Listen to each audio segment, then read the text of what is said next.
How's it going, folks?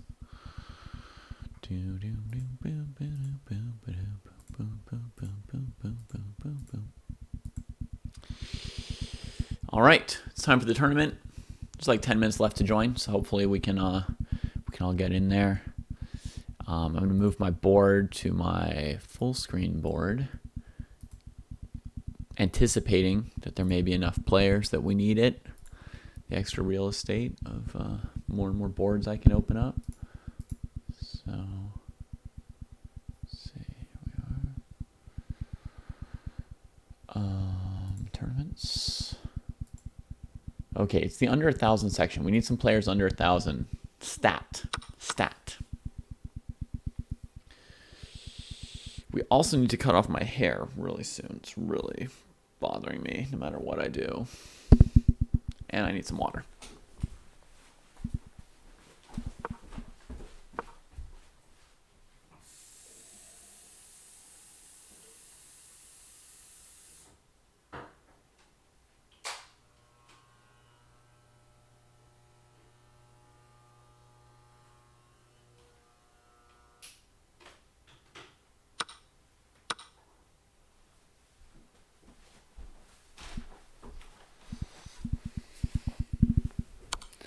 I just cut off a couple of them just to let them know that I was mad at them and their time is coming.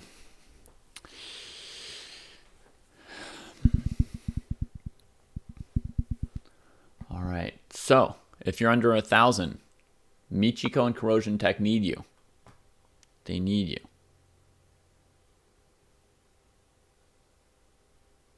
So please come practice with them.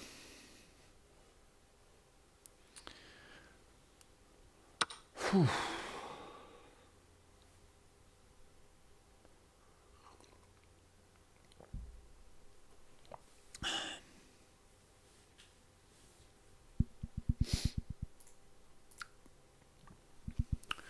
Anyway, today you guys are going to have some kind of a rook endgame, as some of you may have perceived from the title of today's tournament.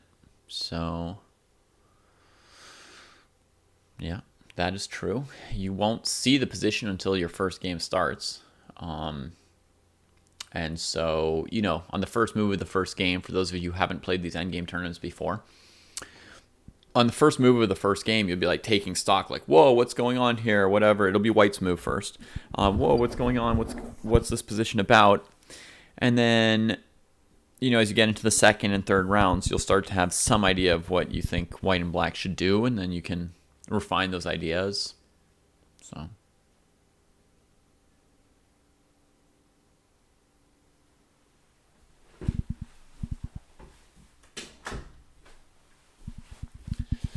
I suppose we could, Corporeal. I suppose we could.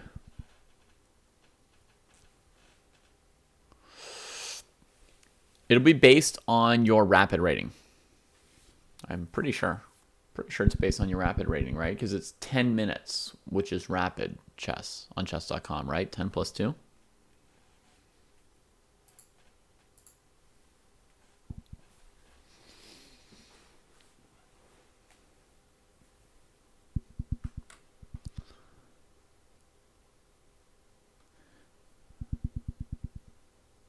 Yeah. In the top section, we've got son of A. Nimzovich and Aaron right next to each other in the ratings and standings at the moment. That's cool.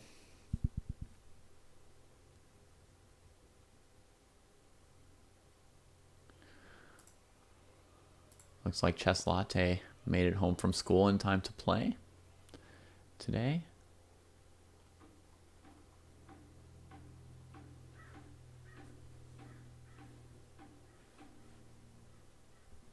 That's right, Hosepud. Nothing better than moving your last piece around in circles, trying to get your king into the game. I can Hosepud, sure. It's a 2-rook endgame, or a double rook endgame, or a, yeah.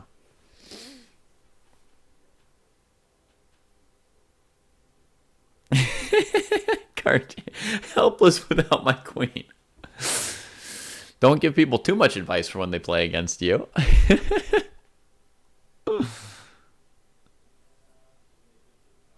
You're welcome to just watch if that's what you're feeling, Charlie. That's totally fine.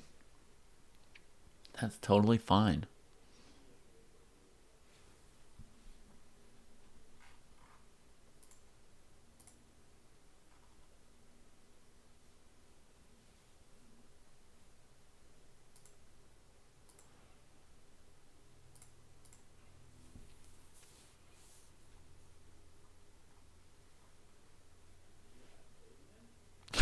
Backyard.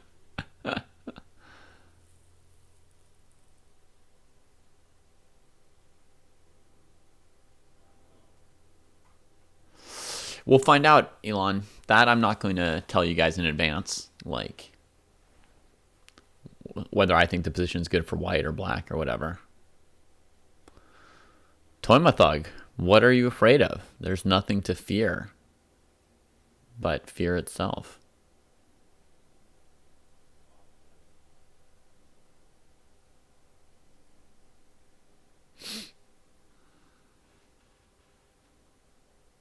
You're afraid of chess?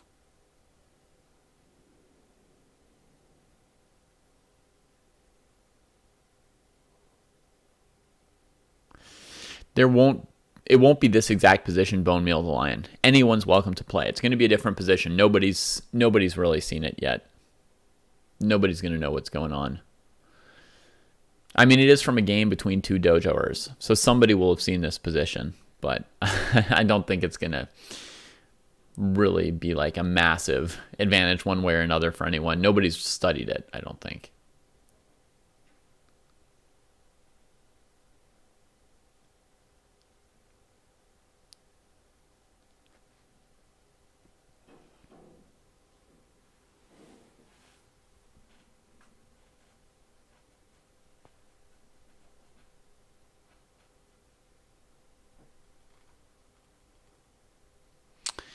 It's the same position throughout the tournament, Max Kroll. The idea is that you get to learn one position pretty well over the course of the tournament.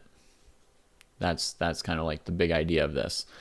If you just see a position for 5 minutes and then play like a different position for 5 minutes, like you won't really get like deeply into any of them. But 4 games gives you a chance to really get quite a bit better by the 4th round than the 1st round in that particular position. So yeah, that's how we do it. And if one side has the advantage, don't worry, you'll get to play it with the other color, right? Like let's say, I don't know, black is winning or something, and the first game you're white, and you're like, what? I just have to start this game in this losing position? It's all right, because the next round you'll get black and you'll have the position that you think is winning. Is engine analysis allowed in between rounds? No, Max, that's definitely frowned upon. I would suggest you could talk to your opponent or you could play around with it yourself. But engine analysis seems like a pretty lame thing to do. Move 11, it is chess.com rated, but that doesn't matter. You just play. What about just looking at the computer during your games? Yeah, also not cool. Engine analysis will definitely ruin your own learning experience. I mean, the main problem with using an engine is that it's going to be bad for you.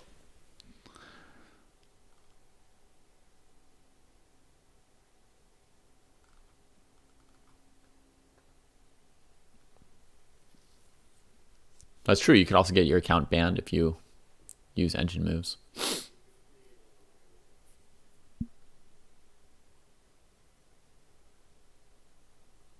This is not the position Dubious Savant. The position will only be revealed once the tournament starts. Anybody under 1,000 here? Please? We need some under 1,000s. Arush A. Corrosion and Michiko await you. They're also under 1,000.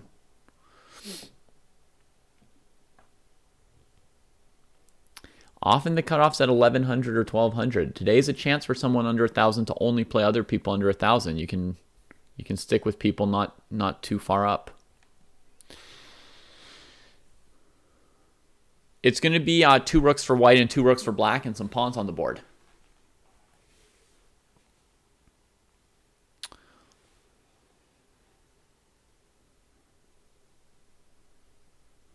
Jacob! So happy to have you.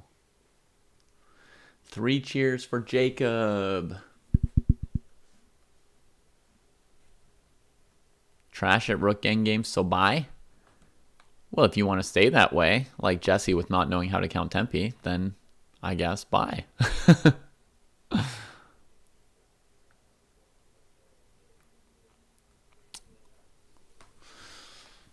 But honestly, I mean, some other people's were saying, I'm bad at Rook Endgame, so this is great for me. I can't wait to play a Rook Endgame tournament. You literally would draw every game. How do you know that? It is not a particularly famous endgame hacker gambit. It's an endgame from a dojoers game. 2 dojoers were playing a game. They randomly got this position, and I thought, ooh, that looks interesting. I clipped it for a future tournament.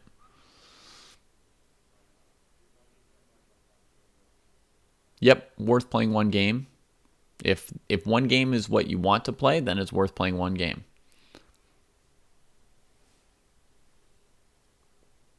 It might be from one of your games, for all you know, PB. Can you join anytime? Sort of. You can late join, but it only allows 30% late joins based on the starting number of players. So if there are 10 players in the tournament, in your rating group, for example, it'll allow only 3 late joins. If someone else late joins before you, you won't be able to late join. You're definitely better off like playing in the first round if you're around right now. But you can definitely try to play whichever round you want, round 2 or 3 or whatever.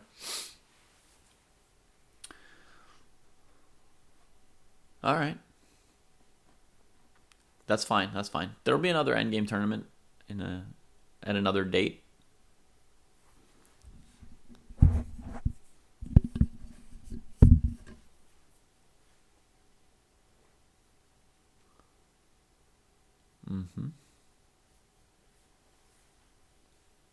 Yeah, definitely. Oh, great. We got 2 more players under 1,000. Yay. Yay. You guys are going to make Michiko and Corrosion Tech so happy.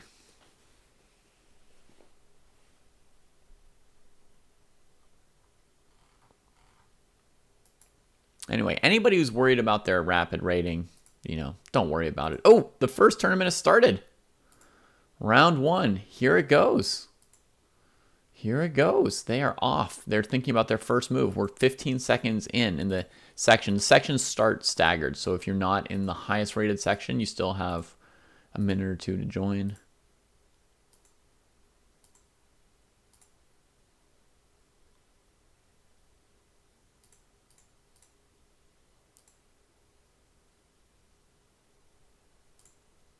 Okay, folks, you get to see the position for the first time here. 2 rooks against 2 rooks.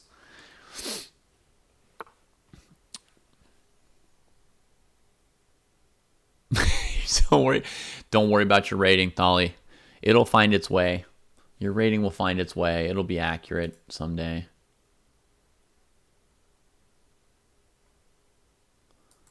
Okay, so first move we get is 1 player with white trying to bring the king out into the center, avoiding potentially back rank mate. Let's see how many people allow back rank mate on the first move. Oh, not Aaron. Scotch Prep, King G1. Ice Tea Emperor, King G1. Propieshka, King G1. Well, every single person in the highest rated section played King G1, huh? 10 out of 10 or something.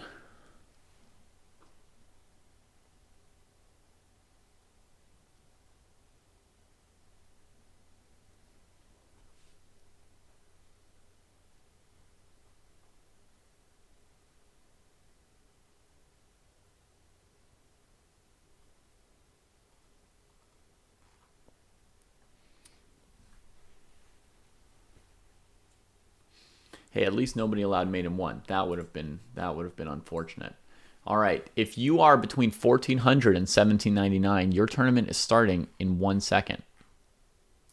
Boom, there it goes. Cartier versus an average Potzer. I would say an average Potzer would not do great against Cartier Tank. I would pick Cartier Tank over random Potzer. Oh, we've got Rotterdam Girl in here. Beware, we've got a 1900 in the under 1800 section. Which is fine. It's not a problem. It's not cheating. It's nothing to get all excited about. It's fine. All right. 17 seconds left till the 1000 to 1400 section kicks off.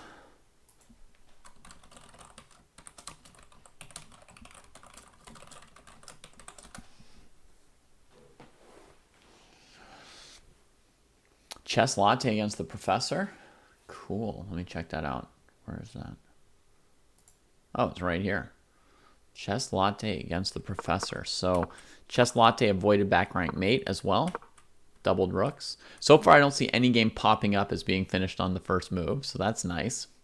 But let's see when we get down to the lower sections if anyone allows back rank mate on the first move, right? Could be. Here we've got someone playing G3 instead of King G1. Banao Sauce, Oscar, Ghost, Alpacanus. All right, and Rook's double and Rook's double. Excitement. Excitement. And the last section to start will be the under 1000 section. It could still use 2 more players if any of you are on the fence, but meanwhile we're going to start looking at some of these games. So let's check out Lycaon Pictus against Prophylaxis. Rook E2, Rook's double. Now first of all, is this a threat? Does White have a threat here with Rook G8 and Rook G7? What do you guys think? Oh, we have one game that ended. In a draw though, not in a back rank mate, so that's good.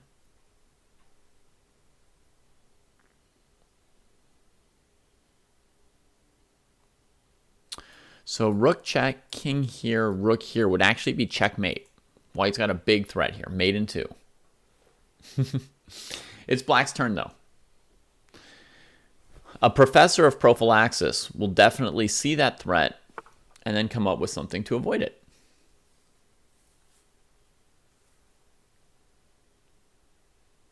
Undefensible, don't see rook f7. Sounds like you did see rook f7, Coder Future.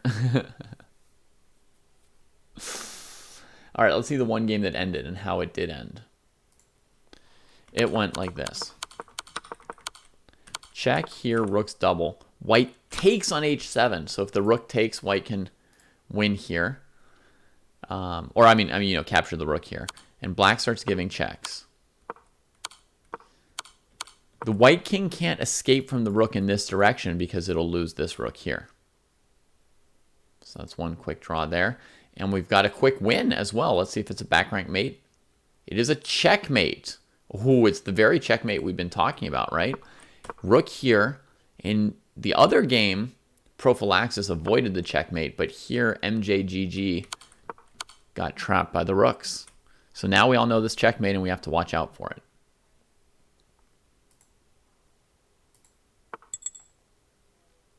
All right, Rook G8 played, re-threatening the checkmate. Prophylaxis finds another flight square for the king. C5! Oh, dirty, dirty child. Oh, my lord.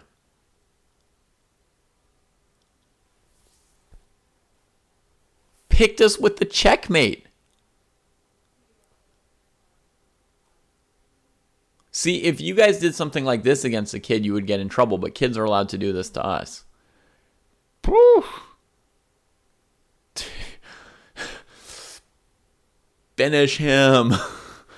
Good lord. That's a rough start to the tournament for Professor of Prophylaxis. Hopefully they'll pick themselves up and just play the next game as White and try and do this to somebody else.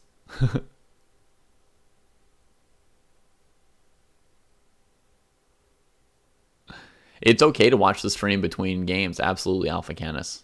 Totally okay. We've got another game that just finished and White won as well. Whoa, but this one was a long one. How did this go? Wow, we've got one complete game to actually look through. I'm going to try and look through it quickly, but this was g3, check, king here, and then an escape square for the king on h3. That's what g3 provides. Rook check, trade rooks, takes, all these pawns get captured. White comes out with more pawns captured, trades the rooks, and wins the game. Very, very nice. Very, very nice game by Arun.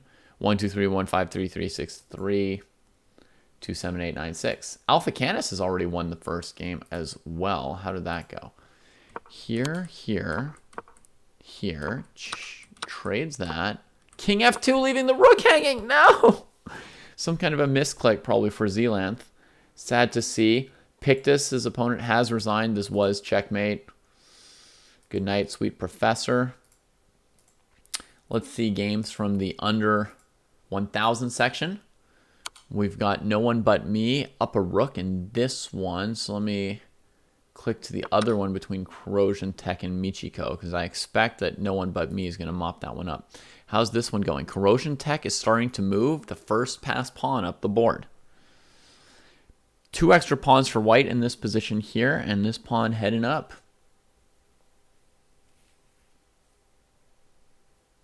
How is Rotter doing? That's a good question. Here's how Rotter's doing. Rotter has won that isolated pawn on b4, but has the king trapped on the first rank and the c5 pawn hanging at the moment. So I guess it's not at all clear yet. Yeah? Now black has to choose between taking this pawn, defending this pawn, or attacking with the rook. Of course, black's going to get active. Of course. But let's get back to the under 1100 section. There's less of them. We're going to give them some extra early attention. Their tournament's probably going to finish faster than the other tournaments.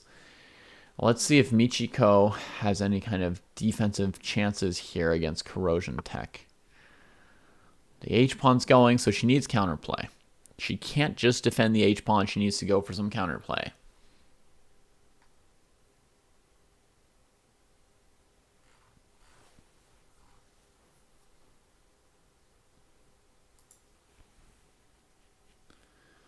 Got a win for Aaron over here with white.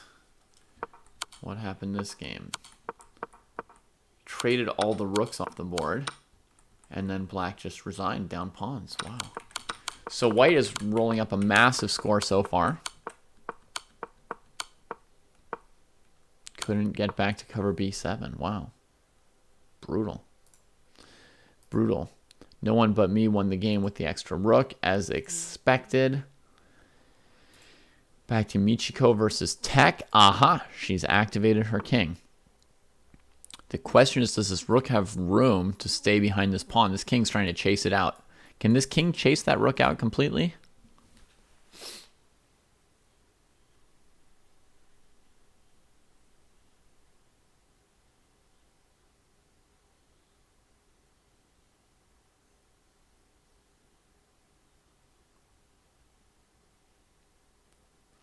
That can happen lowest level of hell. People can cross the rating barriers during the tournament. They don't get like kicked into a different section.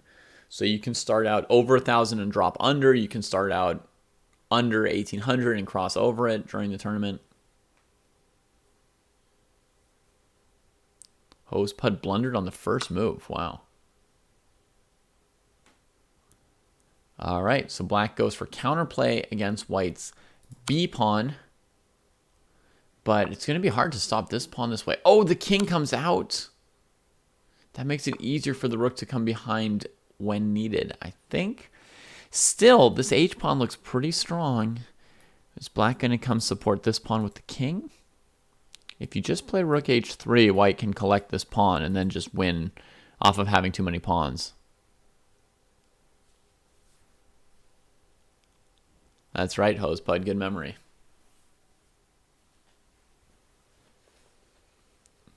Very nice. Chess gains another win for white in the top section. Let's see how this one started with a rook trade. Oh no, black did not want the rook trade. Traded that rook instead and came in to take these pawns. Check, and coming behind the b pawn. And not enough not enough. Rook gets behind there. Bit tough for black so far. This game drawn by repetition. Black said, forget about all these pawns. Just got the rooks to the second rank where the white king was weak. Let's see how it went. Rook here. Oh, we haven't seen this move before. Rook g7. Interesting. If white trades, the king comes up and defends all these weaknesses for the moment, and black still has this file. White stepped away, and then black came down. Now there's no good move for white here. I think we can all agree. If the g-pawn moves up, black will be able to double rooks here. Maybe it's an option, but instead they just took a quick draw. Yeah, black probably doesn't have enough time to play for a win.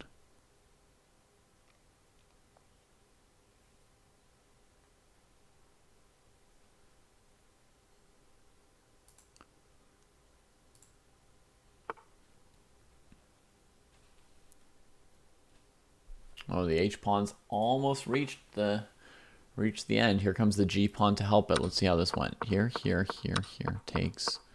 Yeah, and then coming back around.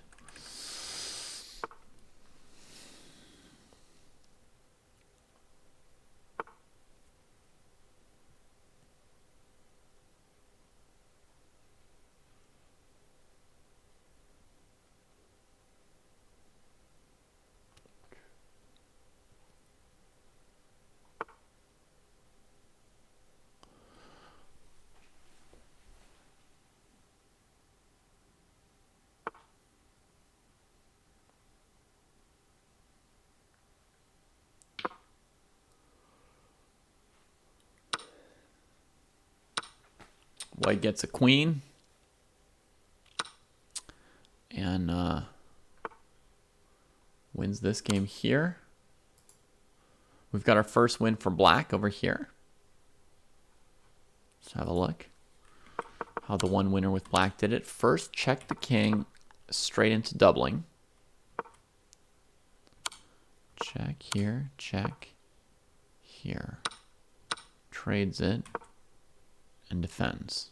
Okay, so now black's down just one doubled h-pawn, but the danger for black is the white king coming in. White wastes time with the h-pawn, probably. Black activates their king, opens up the position. Oh, and white's rook trade loses the game for white. Oh, nice defense by black. Very cool. White had a plan with h6, a slow plan to chase the rook out, win this pawn, and win the endgame, but it doesn't pan out this time.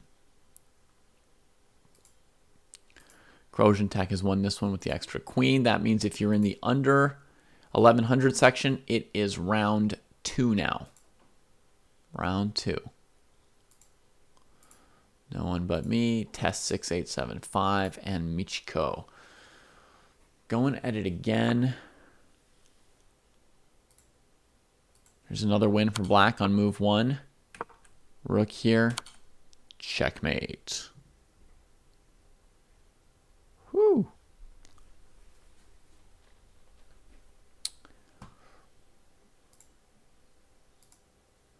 See how Ice-T Emperor and Douglas, you two are doing. Black is down 2 pawns in this one here. Attacking 2 of white's pawns, but down 2 pawns. Tough struggle here for sure.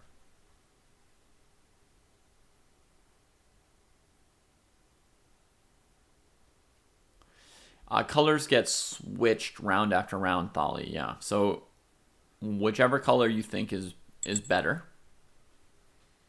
which seems to be white with their extra pawn, whichever color you think is better. If you have it one round, you'll have the other side the next round, and back and forth.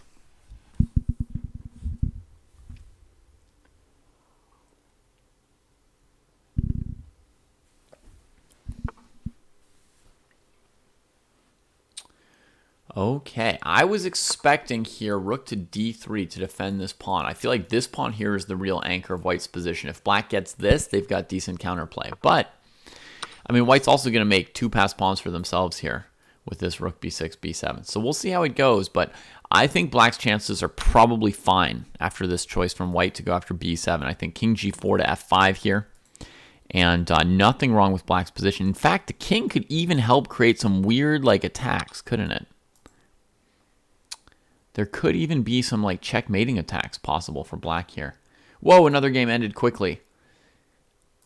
Michiko's already up a rook and scored the chess latte checkmate. All in 5 moves. Wow. Okay, so first, king out of the way of the back rank mate. Rook here. Holding the G file. Check. And taking it. Oof. So Bendix just forgot to trade this rook when she doubled up. Didn't realize that white was threatening to then win that piece.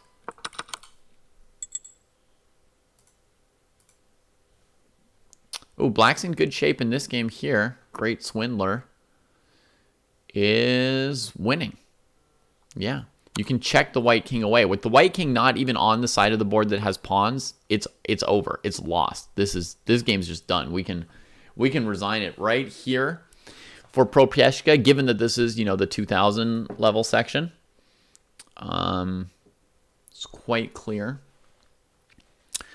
Oh, you did realize that the rook was going to be sacked. You were trying to win off of a passed b-pawn, Bendix. Wow, that's an aggressive plan. You think outside of the box. That's really good that you do think out of the box and look at all your options. But now you can chalk up in your head that in that particular position, you can't let the opponent take that whole rook. The thing is, you don't really lose time by trading rooks. You know what I mean? Like if you want to go rook b2 and rook b3, if you just trade rooks, white has to recapture, so you don't lose any time by doing it. You can still go after the queenside pawns like you wanted to. Okay, black won this endgame here. It's completely winning, right? With the rook cutting off the king, this king coming in here. Let's check our other game in the 1800 plus section. How do you guys think black's doing? We were around here before. Black took this. Rook b5. Oh, good defensive move.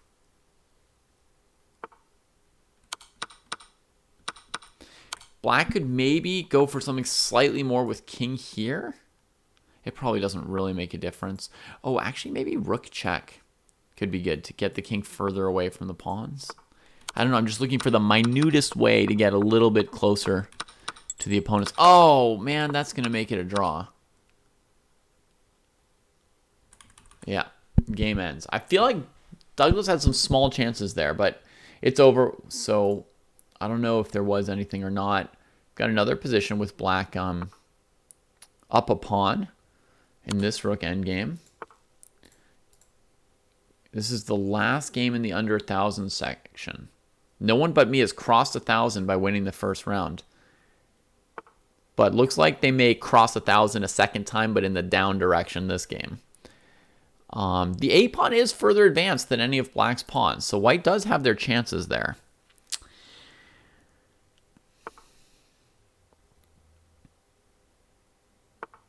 Oh, rook A5 is basically winning. In this position, black has to throw in this check first. So then the white king comes to the A file, and then you can check the white king. This move here, rook A5. Now the only hope is rook b1, king c3, rook b8, a7, rook a8. But I think it still just barely wins for white. Just barely.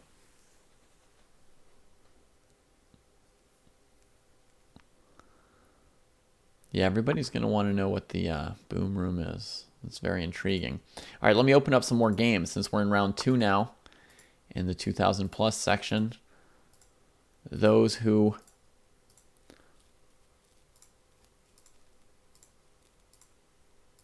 had one color should now be enjoying or suffering the other color. Okay, I've got all these games up. So Max said, after winning the first game with white, said he thought that white was much better. Let's see what he's done for black. He's sitting there and thinking for 2 minutes to start the game off. Okay, so he really doesn't know what black's supposed to do in this position after king to g1. Picks rook e5. I don't know if we've ever seen anyone play that move yet. I feel like we've seen rook e2, rook e1, and rook's double. But I don't know if we've seen this on move 1. I mean, we haven't seen every game. You know, some games may have had it, but I don't know if I've seen a game with this move. Idea here would be if you eliminate white's f5 pawn, it would be check if the king came out, so you'd gain a tempo. If the king doesn't come out, you'll cut the king off. And if white tries to set up the chess latte checkmate, your king might have an escape square through e6 if this pawn is gone. But this is a very important calculation. White went for the checkmate anyway. Look at this. Checkmate. The king is still blocked in. I mean, you can sack a rook, right? But so after this move, trying to get in here, he cannot take this pawn yet. He does take it. It's over for chess games. He is about to get mated like somebody not in the over 2000 section. And then have me make that comment about him. We're really making his day here. He's going to be like, first you give us this stupid endgame that's obviously good for white. Then when I get mated, you like talk trash about it. But yeah, I mean, I kid because chess games is good enough to know the value of practicing defending positions like this. And, you know, with 8 minutes on the clock, he shouldn't allow a checkmate when white, you know, white's clearly sacking the f-pawn, thinking that they've calculated something. He's got to try and out-calculate the opponent here. Or at least, you know, really double-check their calculation. All right. Let me open up games in the... Oh, wow. This one's still going. This is still the last game of round 1 for the 1400 to 1800 players. Hey, Max. Good to see you. Hopefully you learned something from the second game. All right. Cartier Tank. Hates endgames, but got white in the first game at least. Misses rook g6 check, winning the opponent's rook. Really struggling with the extra queen so far. Michiko doesn't want black again. Any of you guys want to bet money that you could beat me with white? I kid because I don't play chess for money. I'm not a gambler, but I bet you wouldn't take me up on that. All right, Cartier finishes it off as soon as I say it's looking a little strugglesome. Gets the checkmate. Cartier said, I'm helpless without my queen. Here Cartier is. He's got his queen back finally after 20 grueling endgame moves. Gives the mate.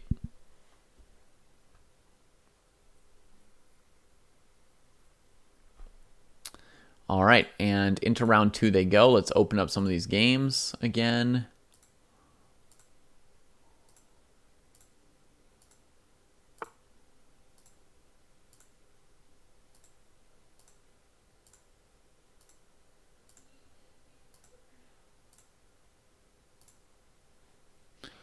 Okay, so rook check, king up, and then an immediate rook's double before white sets up the checkmate. Now if white sets up the checkmate, rook e2 check, king up, rook check, king up, rook check will be a draw by repetition. So this rook check followed by doubling does not allow white to do the chess latte checkmate, which has finished too many games.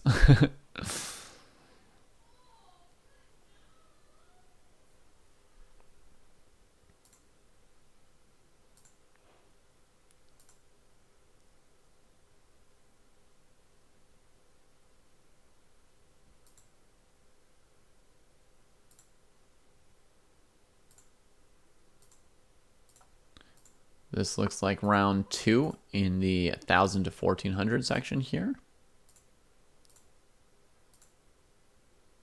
Opening these up. Argasen is back from yesterday, from the quads. Excellent. Excellent. Good to see. It's a pure king and pawn ending, so we can figure it out. White can play king e4 here and defend the f-pawn. And then, what's the status of this endgame? I would think white would come out on top.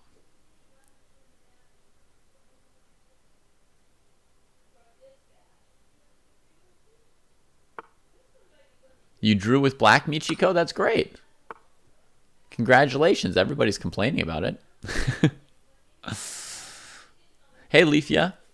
Welcome, friend.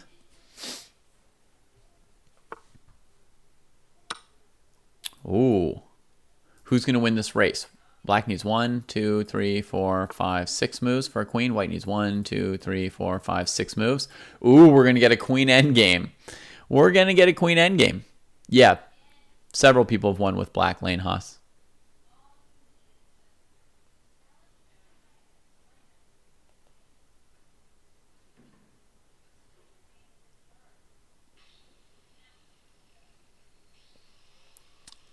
Now white's having a big think, but there aren't really any choices anymore for white here. You can't stop this f-pawn, so you have to make a pass pawn yourself as fast as possible. Was king e6 better? I think here king e4 was better, so you don't let black take the pawn. Right? Then at least you'd be on d5 before black takes your pawn. Also, you could try and play like h4 check, king h4, king d5, king g5, king d6 to win even a second tempo for white compared to the game. And I think with 2 tempi, white could have won this race. That's what I was expecting. Whoa, we got something fancy here. a5, a6. What a fancy approach by VGT. Now, the fancy approach does mean that white is not up a pawn in this endgame like they would have been otherwise. So we'll see how this goes.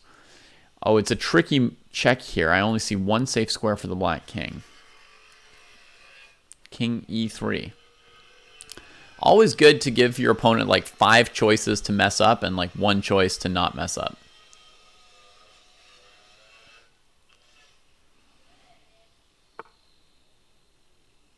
But Argasin finds it. I don't know like where these 1100s come from. They're pretty darn good.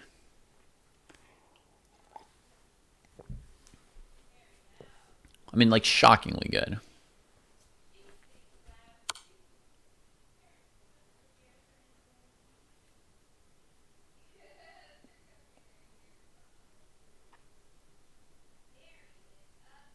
More likely to get killed in the first game? Maybe.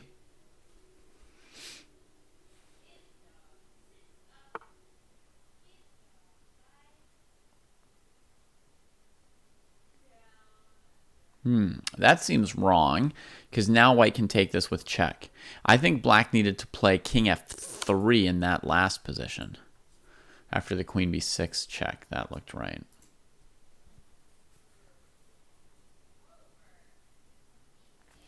Now if you go onto the c file, queen c4 probably wins for white. Queen trades, c pawn comes all the way.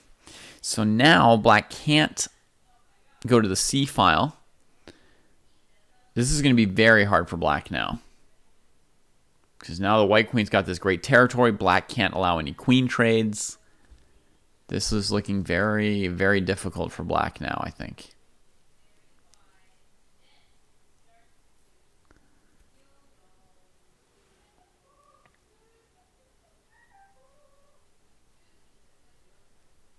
Oh man, in fact, I don't see how black avoids a queen trade after a variation like king d1, queen d4, for example. See, if the king goes this way, you can check on the back rank. This way, check on the back rank as well.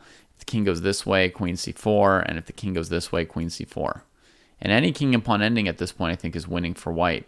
Basically with b4 and the king going here. Maybe I'm not 100% sure of that, but that's my fear. Okay, king c2 was played. Queen c4 is definitely game over. That's cold winning for white. After the queen trade, you even queen with check if this pawn races you. So GG VGT. Well done. Well done. And we got to learn something about a queen endgame during our rook endgames tournament. So that's nice. That's very nice.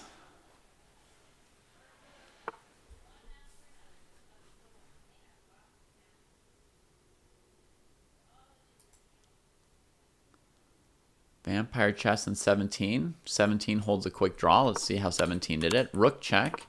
And rook's double immediately. Rook here making space for the king and attacking d6. Check here, check here, check. Ooh, the king doesn't want to come up and let black take on b3 with check and rather just take a draw. Good defense, 417. We've got another win for black. So let's see how black started this game off. G3. And this rook G7 move going for a trade. White avoids it, going for D6. Rook in, captures, check here. Rook B8. Yeah, that's good. Oh, king D6. Because white's captured this pawn, compared to other variations, black actually has a way to stop this. That's amazing that black's like better off without the D pawn in that position. These checks send the king to a better place and gets the white king down into a checkmate. Beautiful play by black. Beautiful. And here there's no way for white to avoid rook check and queens, because if you come up to avoid rook check, then black can go here and it's discovered check, and so they get a queen anyway. And black wins. Wow. Fantastic, Zealanth. Very, very nice.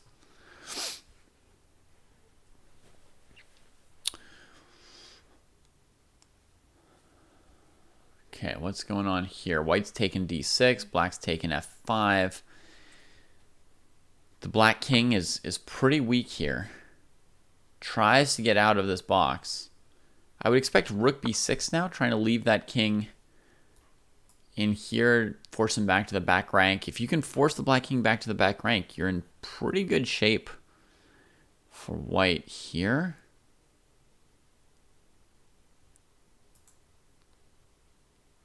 It's going to be a bit tough for black. H5 to keep this rook out. Interesting defense. Interesting defense.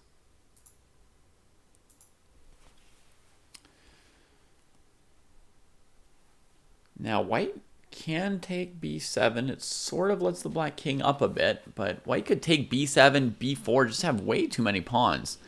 The situation is basically desperate for black at that point. Once they're down 3 pawns, they basically need a perpetual.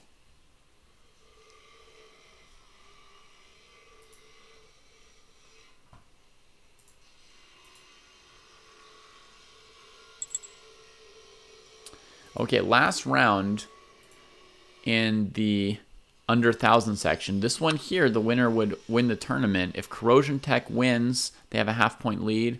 Actually, Corrosion Tech seems to be losing. Hang on, we just had like a rook get captured. Let's see, here. Oh my goodness. Did white still have a way to draw this position or not?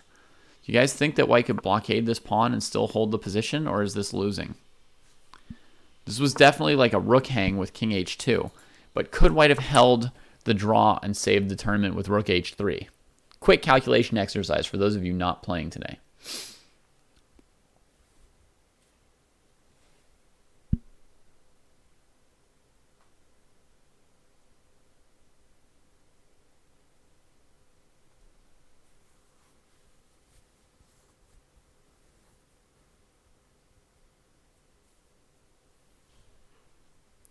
Losing to just rook a5. Yeah, maybe. Maybe just losing to rook a5 anyway. Often these two pawns are a draw. So like if you go rook a5, rook here, check here. I don't know if you can win this or not. So I'm just going to point out a little tactic, okay? A little tactic to help you guys out. After this move, you can win with this pawn breakthrough right here. Then you don't have to have any technique. You just calculate a couple moves. If the king goes here, the pawn goes. Right? White can't get to it. And like here, the king can take it. Here, you queen with check and take this. So on f3 check, you could take it. Then h3 comes. You can't take it because the rook takes. You also can't blockade it because your king has to defend this rook. So you come here, here, and it's unstoppable. So I think that's a cool little tactic to know. Rook h3, you can just break the blockade with f3 here while the rook is awkwardly close. Rooks prefer to be somewhere like this, you know. While the rook is close, we've got a breakthrough tactic here. Chessstock found it. Very cool. Rook endgames are beautiful, Alpha Canis. Absolutely. Okay, so I think no one but me is going to win this section, right? Let me see if there's anyone else in this section that can catch no one but me. We've got another game still going between Jacob Pham and Bendix. Arush finished with 2 out of 3. No one but me is going to get to 2.5 out of 3 and top the section, I think. How's Jacob and Bendix going? Jacob Pham has 2 extra pawns, but this is not the right area for the rook to go to. Probably better to get behind this pawn. Actually, his king's close enough to deal with the pawn, so he uses his rook to defend all this. Maybe that's right. Maybe it's right. I'm not sure. I'm not sure. The king is close enough to the b pawn that it does maybe make sense to use the king to deal with the b pawn. And that means your rook wants to help defend as many of these pawns as possible. Maybe that was good. Maybe that was good after all.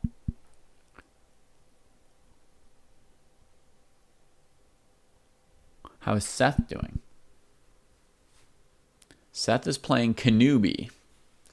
And I don't know if Seth is in round 1 or 2, but Seth has 1 point so far in the tournament. And this position is complicated, but I feel like it's good for Seth because this is a big deal that this pawn's getting closer to queening. And the king also is reasonably tucked at the moment. So overall, the layout of this position, I would say, is very good for Seth. It's my first thought looking at this one.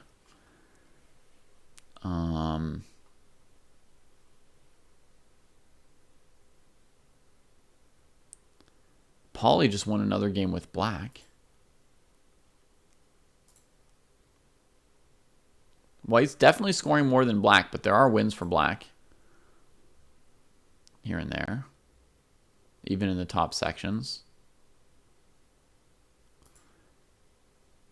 Here, black just won. 1, 2, 3, 4. 1, 2, 3, 4. Right now, I'm seeing 4 wins for white and 4 wins for black in this round. So it seems like some of the black players have stabilized a little bit as far as having some confidence in what they're doing. Here's Jacob's king covering the b pawn. Covering the b pawn.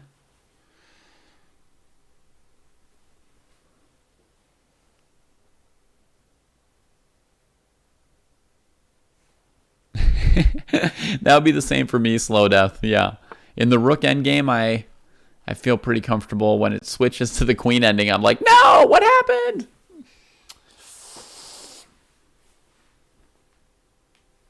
You'd prefer white in this position, Daster, or in the starting position? Have you seen what the starting position is for this tournament? Here, black's threatening to queen. White's just got no choice but to take it and trade it for this pawn. And with 2 passed pawns, white can still win what's left of that position.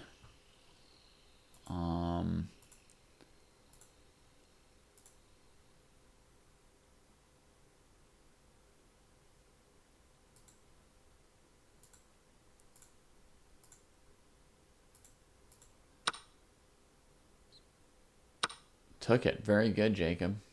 Okay, Seth's only played 1 game. This is the last game of round 2 for the 1,000 to 1,400 section.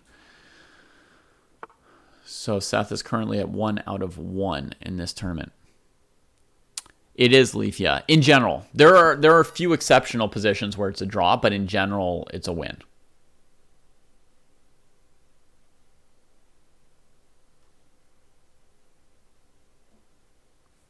Yeah, I think I know what you're saying, Eric. You're saying that in this game here, if you were black in this position here, you would maybe go after the G pawn to split these pawns, right? But actually, look what Bendix found. The idea was here, here. Oh no, white allowed rook f2. Yeah, white didn't have to allow that. Yeah.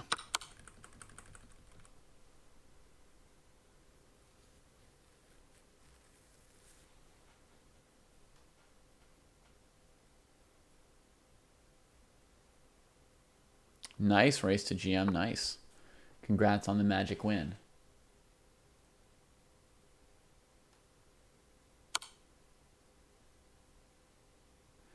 This round, it's 5 wins for white and 6 wins for black actually right now. Wow. An amazing score for black. I did think that white might be a bit favored when I made this position. They're not supposed to be dead equal positions, you know. It's not a violation of the tournament contract if one side has the advantage. Looks like Bendix may well escape with a draw this game. But there's still a lot of action that can happen. We don't know.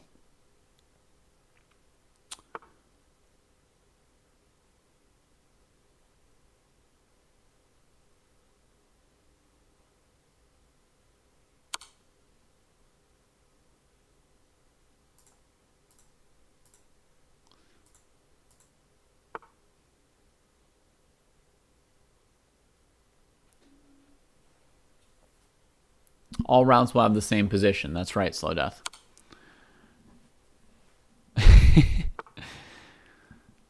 Yes, this guy plays way better than 292.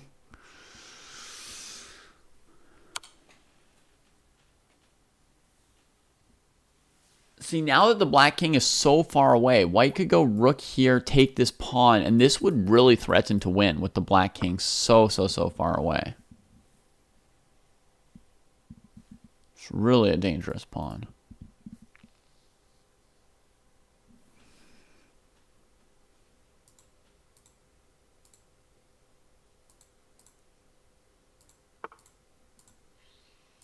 Round 3 has started in the top section. So if you're in the top section, round 3 has started, I guess, a minute ago. Hopefully you're at your boards playing.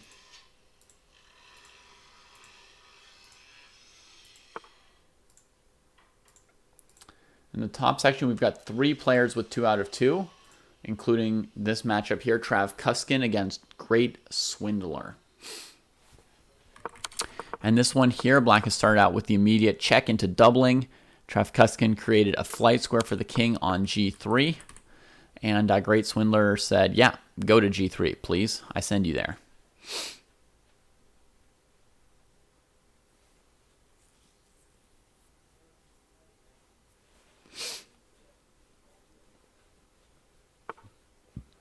Ooh, activating the king. Dramatic. I assume that black's going to play rook c3. And I assume that Trav Kuskin is also assuming that black's going to play rook c3. So one option for white was to go rook here, rook here, rook here to hold the b3 pawn and try and deny black counterplay, right? Does that make sense? One option is you see your opponent's going for some kind of counterplay, you try and stop it. Another option is you allow it while doing something of your own that you think is more important. And that's what we see here from Trav Kuskin with king h4. But I don't yet see what the planned follow-up is. This rook c3 looks like, oh no! Admits that it was a mistake. Simply retreats the king.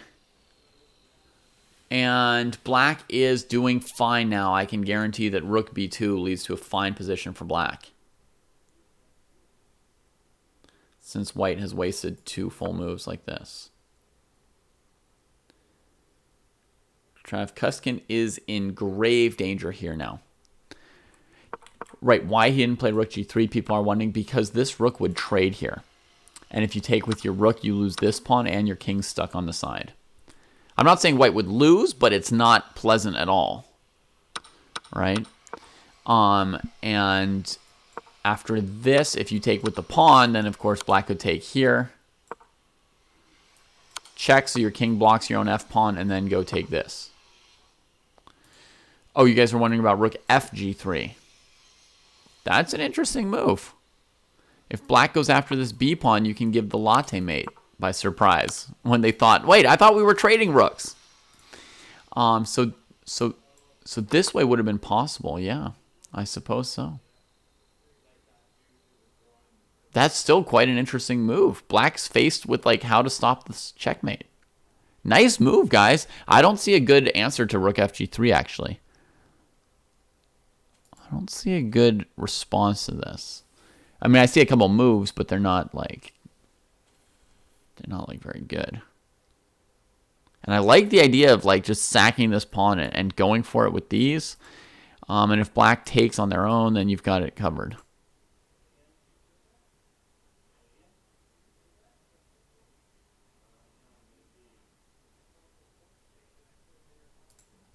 Okay, so this happened here.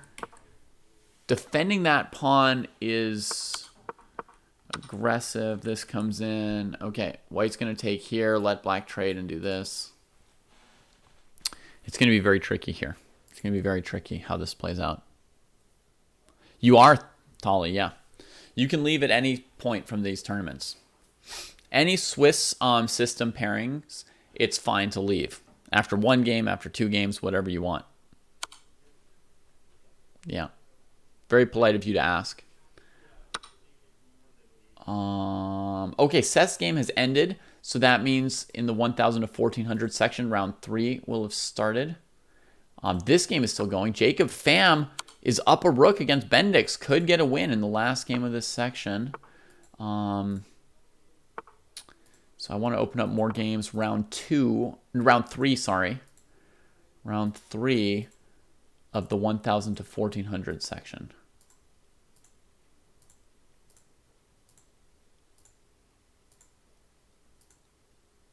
We've got Pauly against Javier Robles. These two are in the lead in this section here with 2 out of 2. Seth also with 2 out of 2. Maybe Alpha Canis, I think, also has 2 out of 2. Yup. Anyone else with 2 out of 2? No. So we've got 4 players in the lead so far in this tournament. We see Pauly just centralizing the rook, not trying for any G-file stuff, because in this position, I think Pauly is aware of this being a draw, where the black king can just check you back and forth. So, goes for rook d4 instead.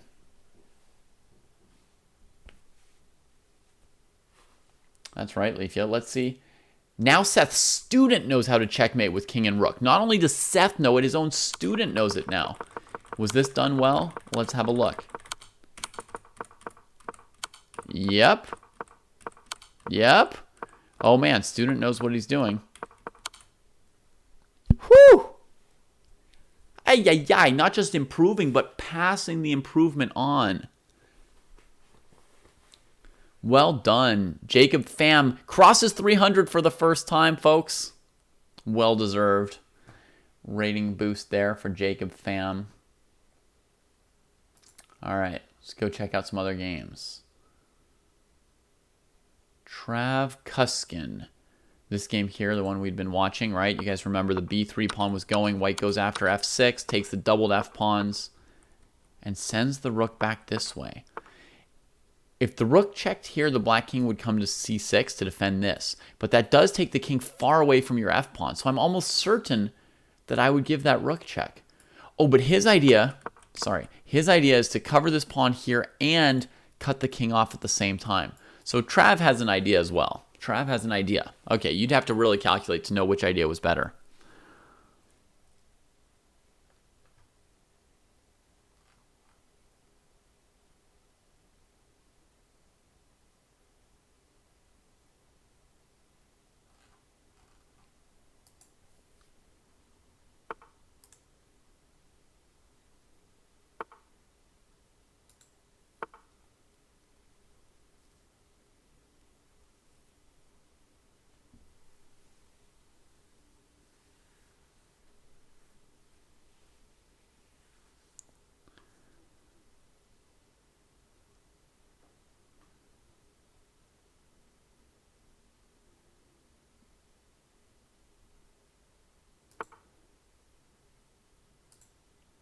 Okay, so didn't get to do what he wanted to. So rook came down, b2, threatening rook c1. Way too late to push this pawn. Comes over here.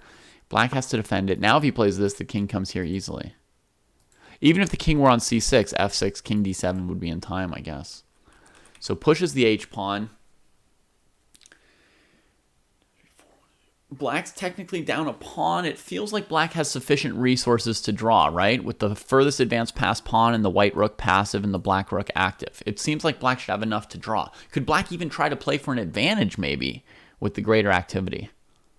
I don't know. Because this king could head to f6 to win this pawn. If the white king comes up, you can take this with check. There's a lot of pawns on the 4th rank right now.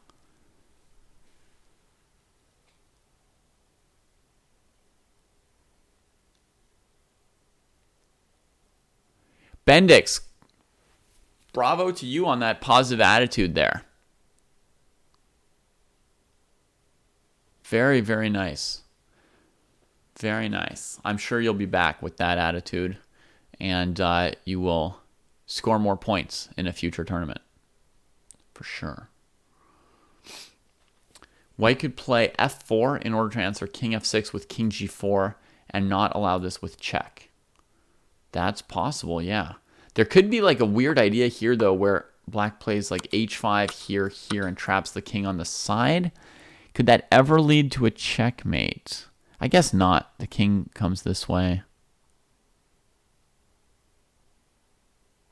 Okay, they're playing moves. Let's just see what they do. f4, king f6. Played. Okay. We shall see. King there. If only h5 were defended, we could play like rook here to threaten mate. But no chance.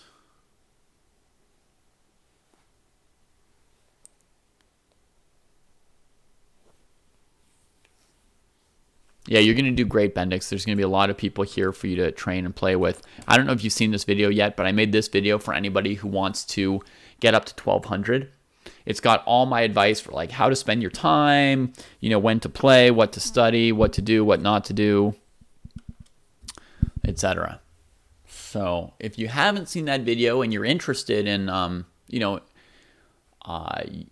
raising your rating a couple hundred points, yeah, Paul, black has won a very good number of games, actually. In the first round, black did abysmally. In the first round, it was like an 80% score for white, maybe 90%. And since then, it's been much closer to 50%. Maybe 55 for white, 45 for black, something like that. You watched it already yesterday. Perfect. Alrighty, Bendix. Can I do a version of that video for 2000 to FM? The thing about that race to GM is that the video would be like 100 hours long instead of like 30 minutes.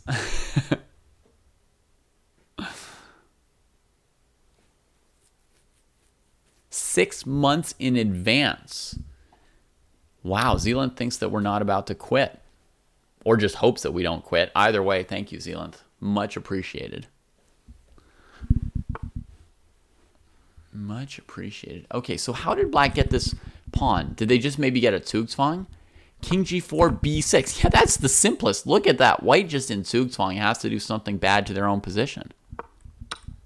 Black gets the king over here without sacking the h-pawn. King here. Okay, here's where we're at. This looks very dangerous for white.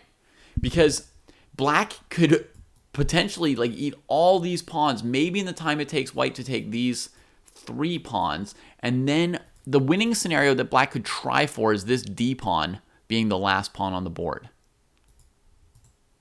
Actually, white would probably still have the h pawn in that scenario, huh? Let me just try something here. Here, check. Here, here. Hum, hum, hum, hum. Is this dangerous for white? Like, is this good losing chances for white? My instinct is yes. Like, this is the kind of scenario where white could still lose this game.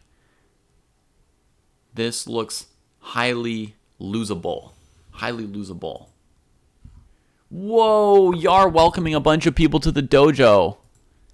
Thank you once again, Yar. I have to say once again because I remember that you did that like 2 days ago or something. I mean, if not 1 day ago. It was really recent. I don't know which day was which because I haven't slept enough, but it was recent, folks. And I appreciate it very much, Yar. So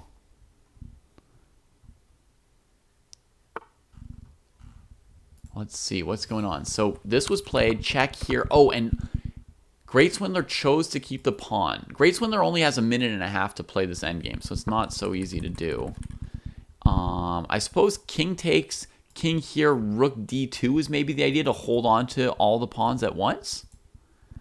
Something like that, I suppose.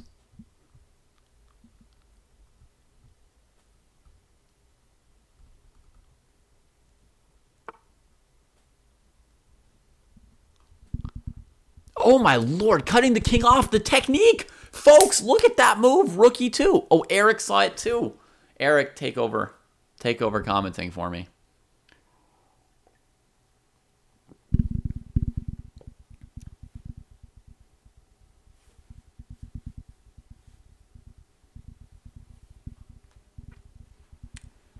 This is an epic battle. This is an epic battle here. And Leafy is saying it's time to say goodnight for white. And I think that's true. I think like once you see this, like the shape of the position, the game's just over. If this rook can't actually take this pawn, right? Because black will queen. So black can just play king takes pawn, right? And then bring the king around somewhere that wins.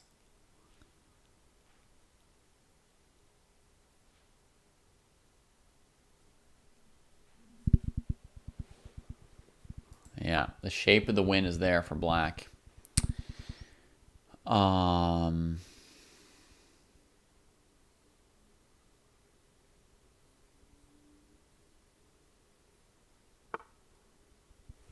Here comes the king. He's going to make it all the way to this pawn in a moment.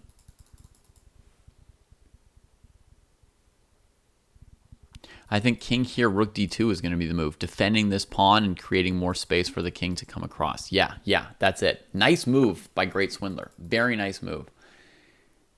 I think rook c2 is wrong because on rook b1, then the rook's blocking the square you want your king to go to, and your pawn's hanging. So I think the cleanest is rook d2. Rook d2 defending this pawn. If you trade, then you can't stop this pawn.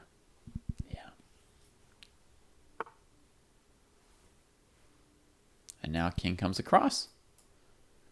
King takes, then check from the rook. Wow, that was really, really well played by Great Swindler, that whole endgame.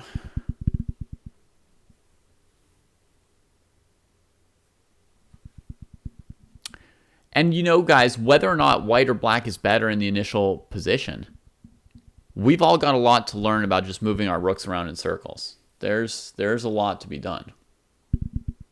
And a lot to be learned, you know.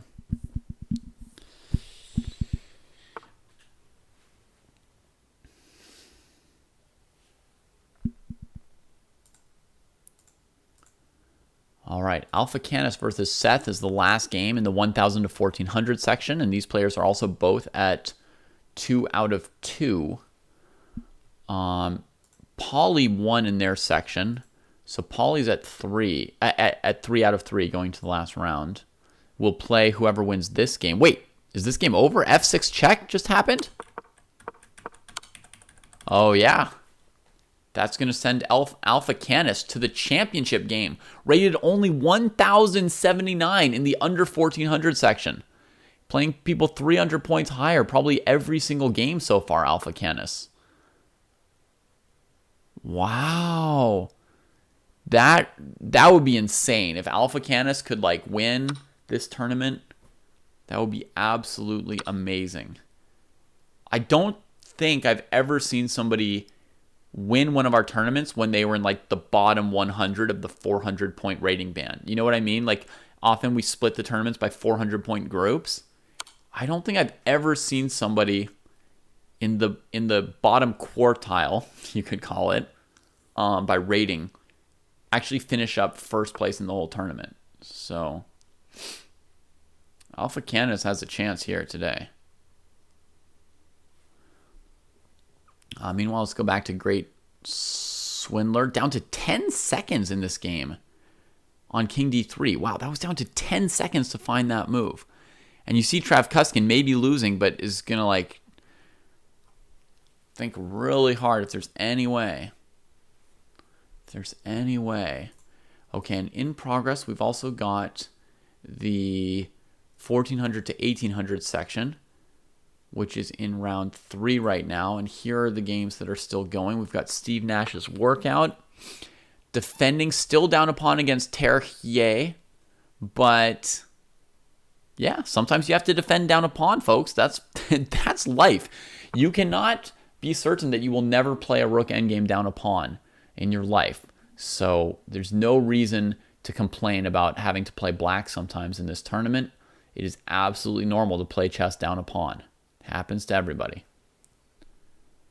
The other game still going in this section here is Pictus against Love Edinburgh. And they are not very far into this game. Love Edinburgh has spent 9 minutes on like 5 moves here. Avoided the Pictus mate and won the f5 pawn though. So, I mean, time well spent, right? See how it went. Check here, doubled. King ran for cover, went after the f5 pawn immediately from behind, sacked it, doubled, gets out of the trouble. I mean, yeah, 9 minutes, but what a great position by Black. Hosepud wants to play Black. Hosepud wants to play what's hardest for Hosepud. Hosepud wants rook endgames. Hosepud wants rook endgames down a pawn. Alpha Canis has won. That means that the 1000 to 1400 section is now in round 4, final round. We've got Pauly versus Alpha Canis on board 1. The winner or the drawers of this game will be tournament winners. Oh, we didn't see the rook e1 check that we've gotten used to seeing. But I think rook g3 going for the latte mate still allows the repetition draw, right? So Alpha Canis probably is familiar with that by now. How to handle just the rook switcheroo into the middle, though, right? Oh, another game just finished somewhere. Trav Kuskin did lose this game to Great Swindler after thinking for 2 minutes, decided, yeah, it's just resignable, even if my opponent has 11 seconds. And that should send that tournament into round 4 as well, I believe. We've got Great Swindler half a point in the lead over Scotch Prep, who they're playing this round. And the winner of that tournament that game will be the winner of the tournament. Hostput has the white pieces. Disappointed. No doubt was asking for Black for the maximum challenge.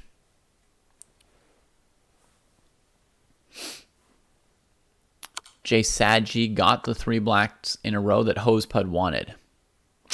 And it made Jay sad. Should have been Hosepud. Hosepud would have liked it.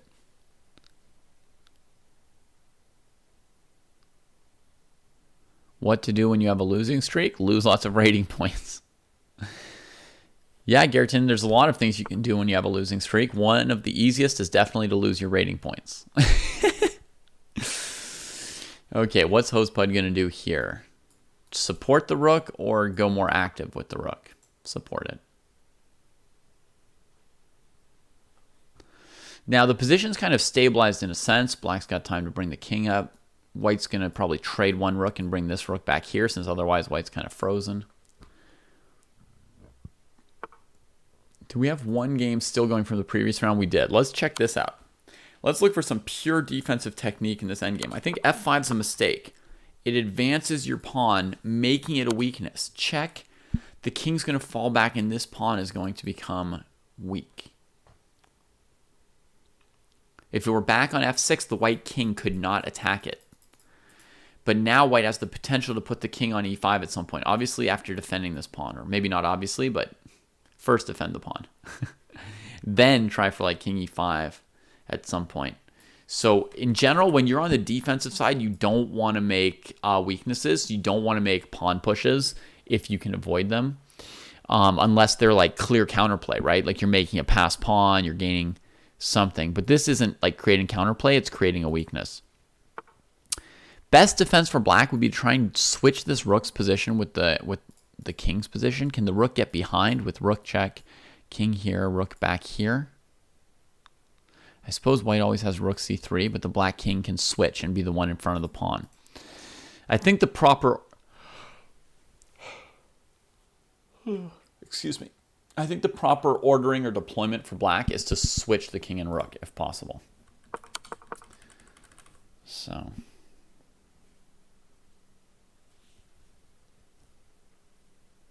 and just calmly comes up a step. Then you calmly block with the rook, gaining more and more territory than this can come up. Yeah, black is very close to the loss here. Terrier has got Steve Nash right on the edge of a cliff. He's hanging on with fingertips, and Ter is just stepping on them. If you got black all 4 rounds and lost all 4, you'd have a lot to learn, John Z.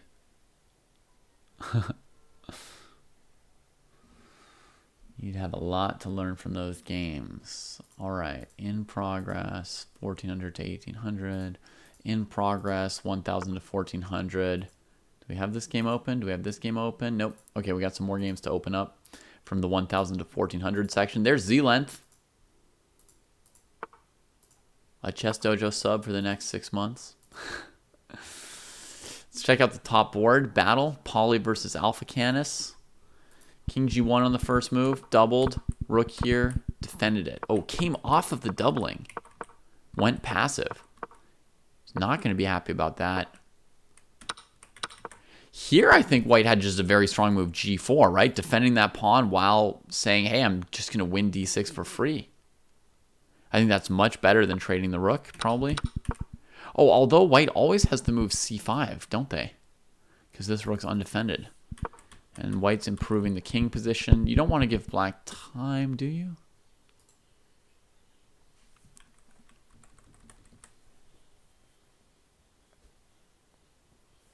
I don't think anyone got black all 4 rounds. That's impossible. You can get it twice in a row. You can sometimes get it 3 out of 4, but nobody's going to get it 4 times. Unless chess.com's pairing system's completely broken. So I can't say never because I haven't looked inside the pairing program recently, but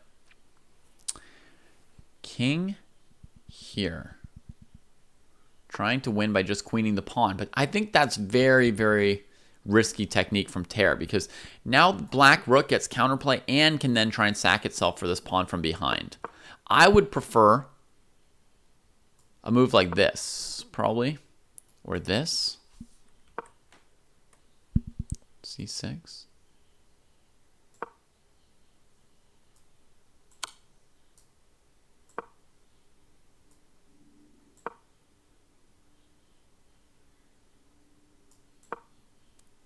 This move here should win.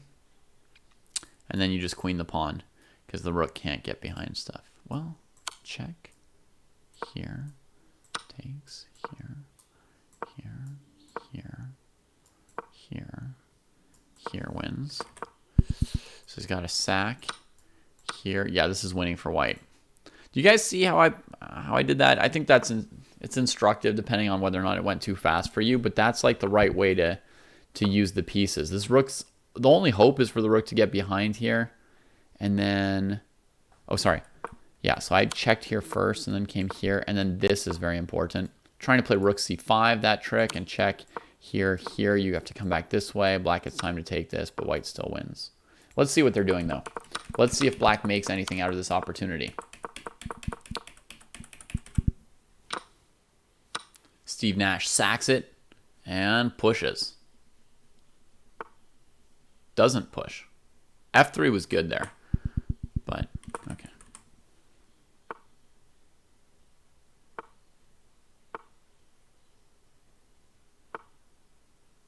Now white can draw. The white king got close enough to the h-pawn to draw. Now white blundered it and is losing again. Oh, black blundered king e3! It's just back and forth. Steve Nash had 50 seconds. Played that too fast. White's allowed to make blunders with 5 seconds on the clock.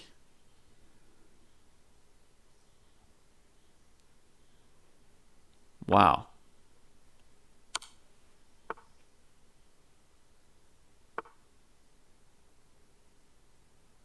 This is now winning for white with rook g2. Only move. Didn't find it. Queens with check! You don't even get to trade the queen! Oh my god! From a win to a loss in 1 move! By the way, folks, let me just show you that this wins. If the king comes this way, you take the pawn. If the king goes in here, then you step away. You made the king block its own pawn. It comes out and you mate. Like, it was, white was literally 2 moves from mate here. And now black has the queen with check. By the way, who was winning or losing switched like 6 times. Only in that race position. I don't know how many times earlier in that game. But anybody complaining like, oh, I got black, so I just lost the game. There's easily like a dozen chances in some of these games to get back in it. Wow. Intense.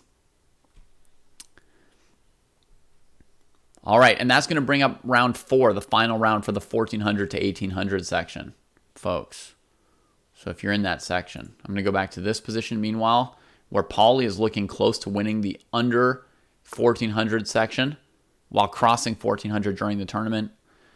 And Alpha Canis will not be the first player in the bottom quartile to win a full tournament, huh? It was Messy Steve Nash. It was. But good luck in your next game, which has already started. Against Dubious Savant. Tied with 2.5 out of 3 each. Cartier Tank also has 2.5. Doing pretty well for somebody who's helpless without the queen. I guess he just gets a huge burst of power when he queens a pawn. So that accounts for his good performance today. Just kidding. You only get an extra queen if you've played well up to that point.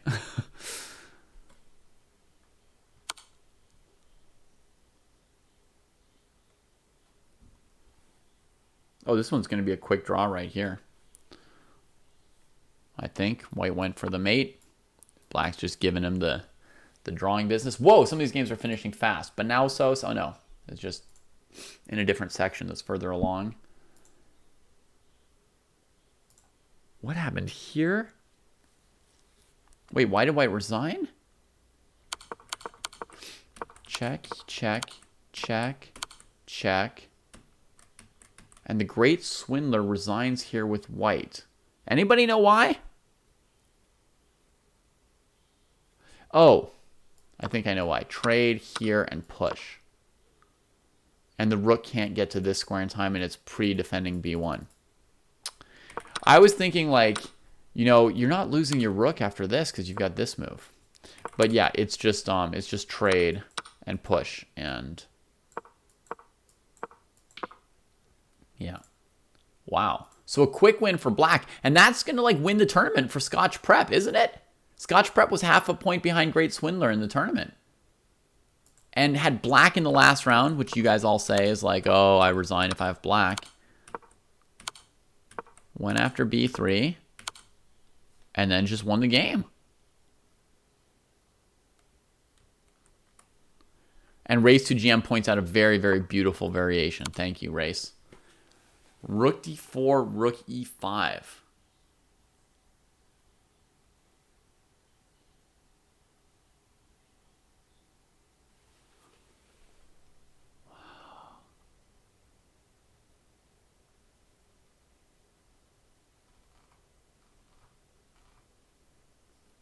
Yeah, we just put that together. Congratulations, Race to GM.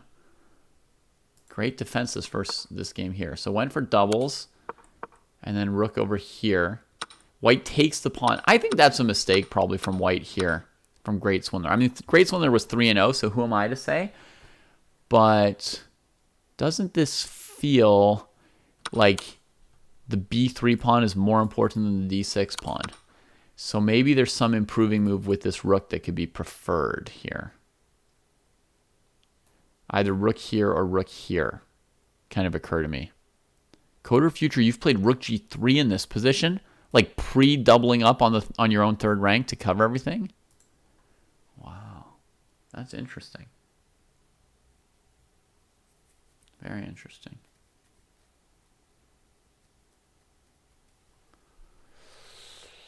Okay, and Paulie 3141 has won the 1000 to 1400 section. Congratulations, Paulie. Dubious Savant and Steve Nash. We're going to keep some eyes on them, as well as Cartier Tank against the Prophylaxis. Professor of Prophylaxis bounced back from that first round loss to win 2 games in a row. Yes. Yes, Professor. Yes, Professor.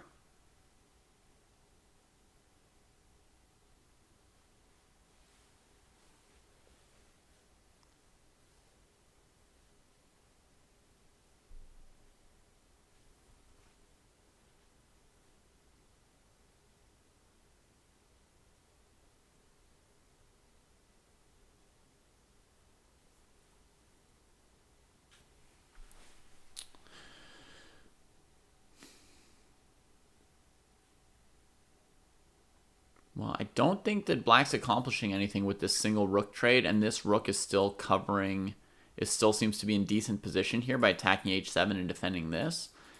I would say this start of this game, white still seems to be maintaining a clear advantage here. I think so. You rarely get endgames, Polly. Ah, well then it won't be much use to you that your endgame's getting better, but at least it's fun. Yeah, I didn't see much G4 PB Corporeal.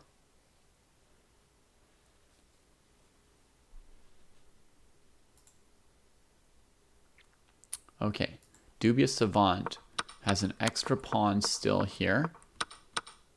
A trade over there. And a b5 push here.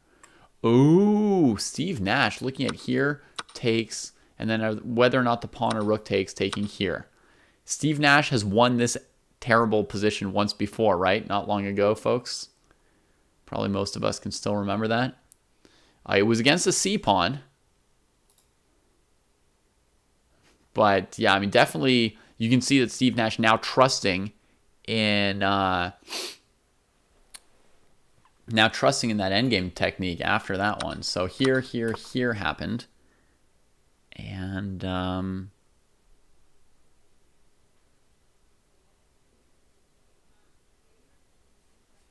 yeah, now it's an important defensive moment as well.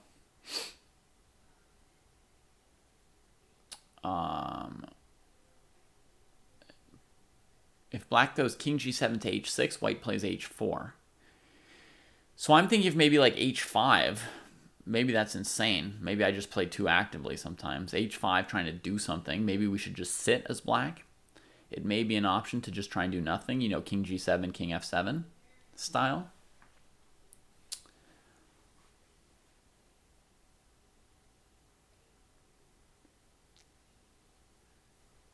Let's see. Okay, the biggest threat to black's health is not even this stuff. The biggest threat to black's health is this king coming to c4, huh? And white can play with the advantage on this side of the board.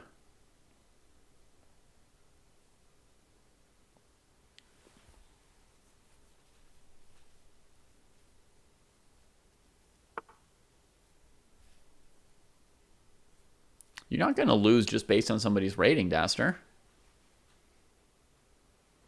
1601, so you'll be like the lowest rated in your section this time. 1200 for real. You're not 1200, Daster.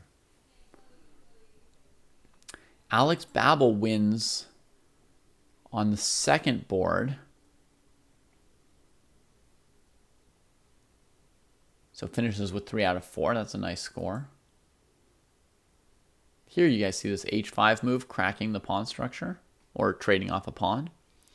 And if white plays h3 to cover it, you know, you can trade once and then bring the king to g5 as defense. But what's Steve Nash supposed to do here against this?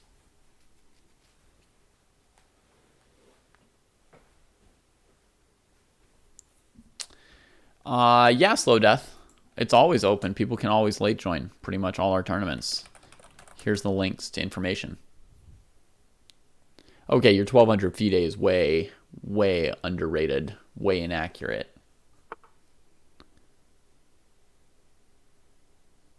The best thing you did was getting 3 whites, and then you got 3 points with the 3 whites. This game here started here, rook h6 to perhaps extricate the king this way.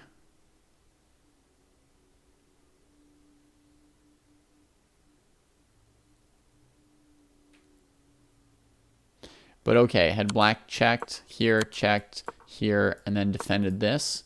How do you make progress for white? Your king and both rooks look more or less trapped. I mean, you got white, but black gets to make moves too.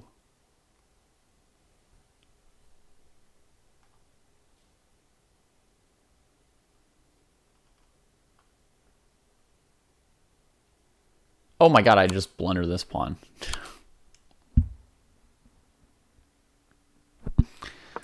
Good night. Okay, so this is the plan you've used every game, Wrath of Gods. Bring the king out to h4, huh?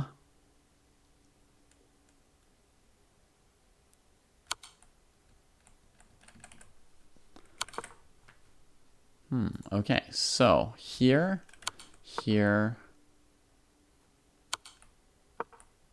here. And then you defend the pawn.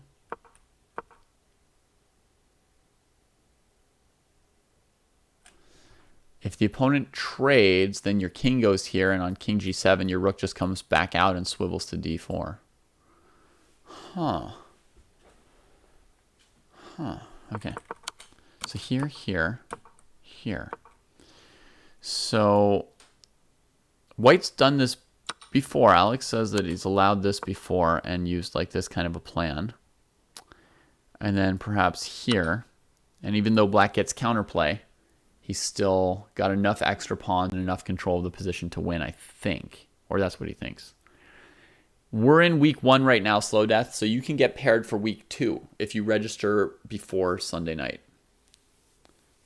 You had rook takes d6 in a second game and got a position like this. Yeah, this looks pretty good for white. I mean, white's up 2 pawns at this point. It can only be good for white. It can't be bad for white. Anyway, let's check these games here. So here's Steve Nash. The king headed for c4, and now Steve Nash did play h5. Great. Here, now the king can do something on this side of the board. Rook drops back. All right, so the issue is if the rook takes here, the king and pawn ending's lost for black, and he can't take g4 without trading that rook.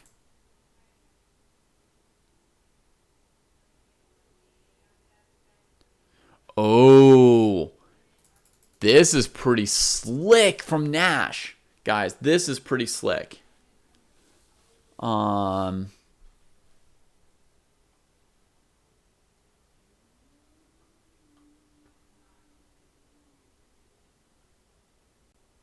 Does rating fear affect somebody's OTB performance? For some people, Dolly, only if they let it, right? Not for everybody. Some people don't care about it and some people do. All right, so the point is he's going to give this check. If the king goes to d4 to stop rook c3, then he can take, collect the f pawn, right? If the king goes somewhere other than d4, then he's going to play rook to c3. That's why he didn't trade pawns, right? Notice this. Like the stereotype is if you're losing an endgame, like if you're worse, not necessarily losing, but if you're worse, right? What you want to do is trade off pawns, right? To simplify. But then after this move, it's just done. The rook's defending everything, and you eventually lose to the b pawn. So, I mean, here, check, here. You see, he can undermine the whole structure of white's and actually deal with this f5 pawn like that. That's absolutely amazing. Oh, no! He traded rooks. Shouldn't this be losing? Yes.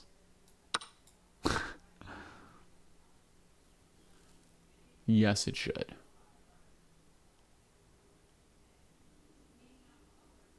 Only by 1 tempo, but losing.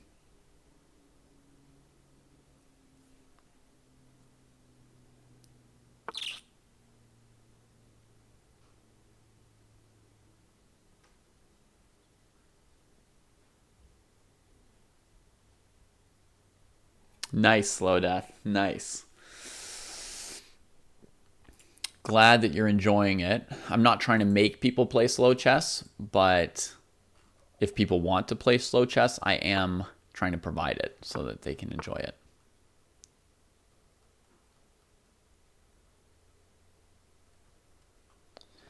So we'll get you paired for round 2. The pairings will come out around midnight Sunday. And so Monday morning when you get up, you'll be able to see the pairings, and then you'll have all week to play that game, the round 2 game. You'll get a half-point buy for round 1. Wait, why did the white king come back this way? What just happened? While I was checking the registration. I was just going to look to make sure I Am Slow Death had like registered correctly and all that, but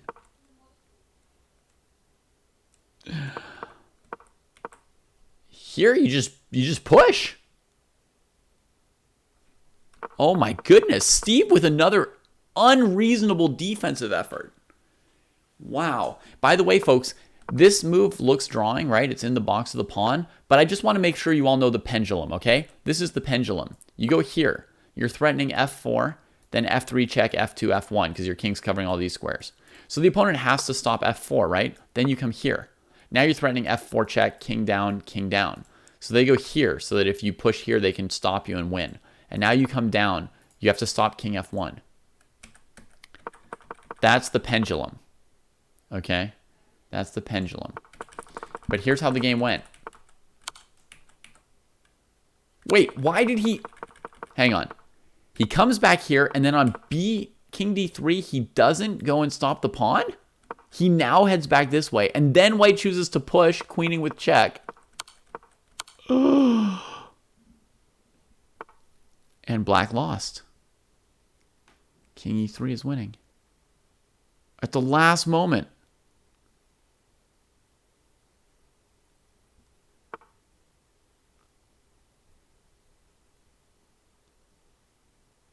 Yes, Tolly, black had draws.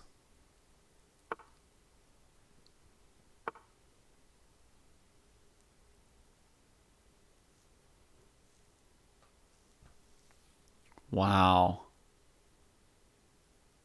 Wow. Close one.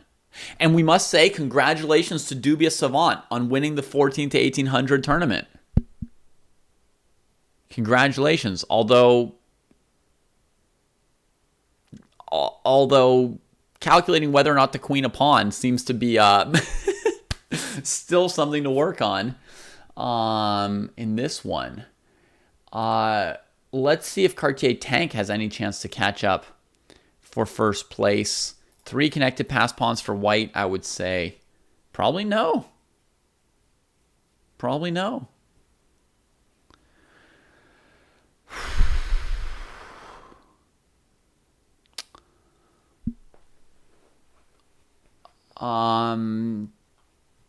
Let's see, Tolly.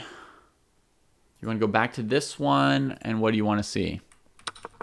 Here. Yeah, your reg is okay, slow death. You will get paired in round 2.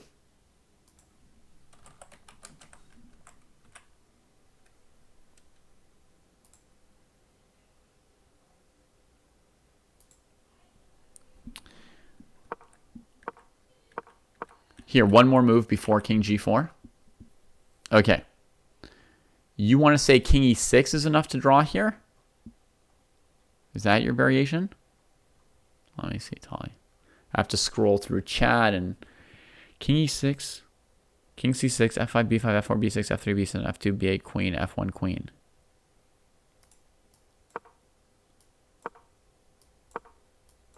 Oh my gosh. Yeah.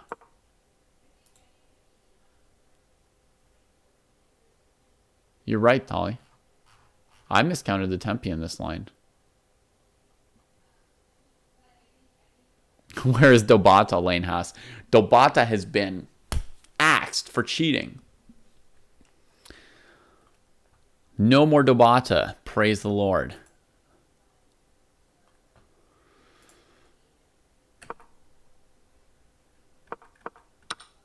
David, queen e8. Coder Future, queen e8.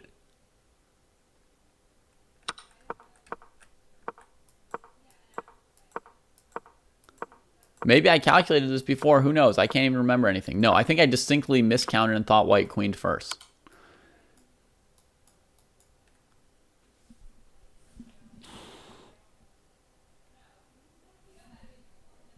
Wow.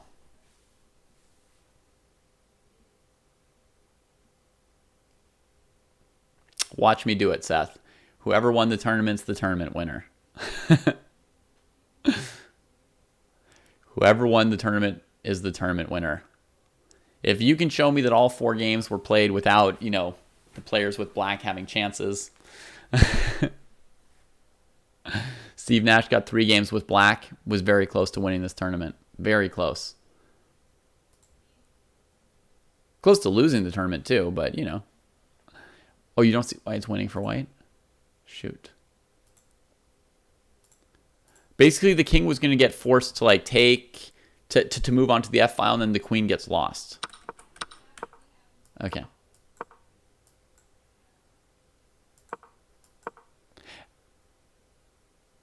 Actually, there might be a way to try and draw with king e7. Hang on.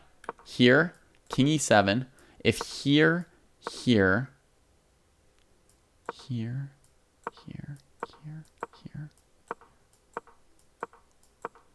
queens with check.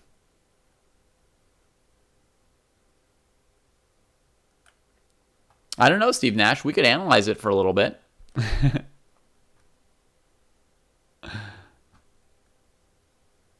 You guys probably think I blundered. You guys probably saw some moves I blundered in that line. But the idea with king e7 was to get out from under the checks in this position here.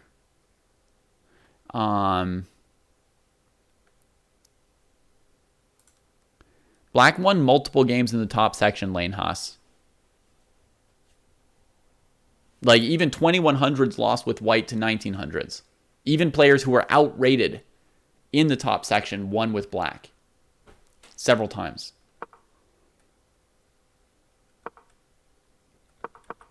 Okay, so I think white was winning this position. But even to calculate this simple, like queening or not, is actually quite an advanced puzzle, it turns out. I mean, very few of us could actually get this right on our own with, 5 minutes on the clock, never mind with like 1 minute on the clock. King e6 was probably the best try, you say. But, however, the move that black played led to a draw right here. Black could just pendulum it up and draw, right? And prophylaxis beats Cartier-Tonk to take second place in the tournament here for white. B4 wins on time. It seems like white is eventually rolling through with these pawns. White would have won. Black ran out of time because white was winning. Wow. Whew! What a tournament! I've never taken so much heat for the position in the Endgame tournament as this week.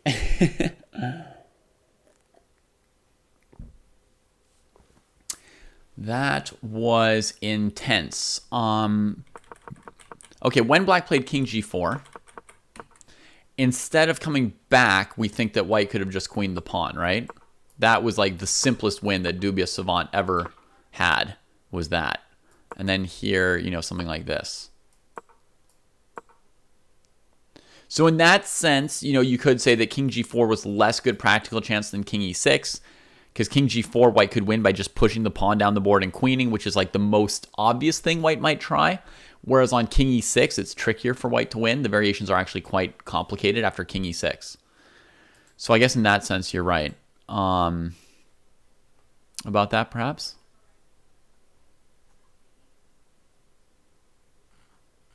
So...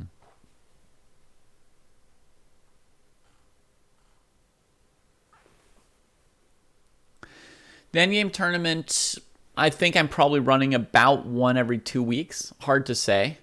But it's tricky because there's so many different things I want to run, Slow Death and everybody else. There's so many different events, and you have to like pick and choose, right? Like, are we doing rapid chess, or are we doing an opening of the week? Sometimes it's fun to all study the same opening for 1 week and then play it together. Then we want to run classical and rapid. And yesterday I ran game 30 for the first time. People seem to enjoy that too. So there's so many different things, and the time's limited. Great, Laurent. I'm glad that you enjoyed it, even though defending for black is tough. Honestly, folks, let me just say this once for everybody who participated in this tournament.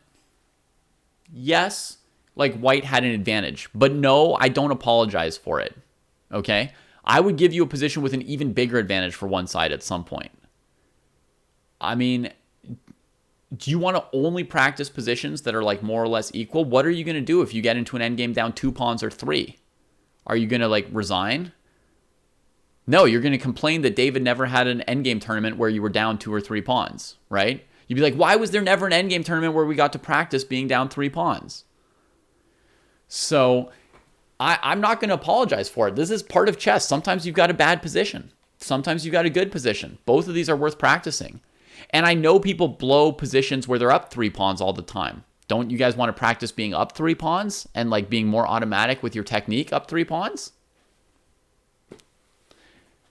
You know, as long as the positions that we're playing are rich enough that I see mistakes being made by both white and black, I think that it's a well-chosen position myself. Now, of course, I'm the one who's got the mic and chose the position. Then I tell myself that my position was good. I ignore all your feedback. And after telling you guys that I want feedback, okay, that seems insane, I guess. Which, you know, sure, maybe that's the conclusion. But I'm at least trying to passionately present my position, whether rightly or wrongly, so that you guys can appreciate what I have in mind. I do believe that sometimes you're going to play positions that are clearly winning or losing, and you're going to blow them. Or you're not going to provide good, tough defense in the losing position. So to my mind, as long as these games that get played out look interesting, as long as we've got cool stuff to discuss as we look at them, as long as we've got mistakes to point out and learning points to make, it's still worth doing. And I know somebody might have gotten 3 blacks instead of 3 whites, and like black was like a 20% disfavorite or 50% disfavorite. And if I give you some other position, black might be like an 80% disfavorite. And you may lose like, 7 of your precious chess.com rating points because you get 1 extra black and you lose a couple games with black and win 1 with white. And you think you only lost those games because I gave you black. Maybe. But dude, I don't care about your chess.com rapid rating. In case you hadn't picked up on that yet, I do not care. If you're really 1850 strength and now your rating has been dropped to 1843 by my stupid rated tournament, your rating's going to go back to 1850 one day. It will be. It will be 1850 again one day if that's your real level. So that's how much I care, and that's my position. All right. Now I'm going to read chat, and you guys can disagree with me if you want.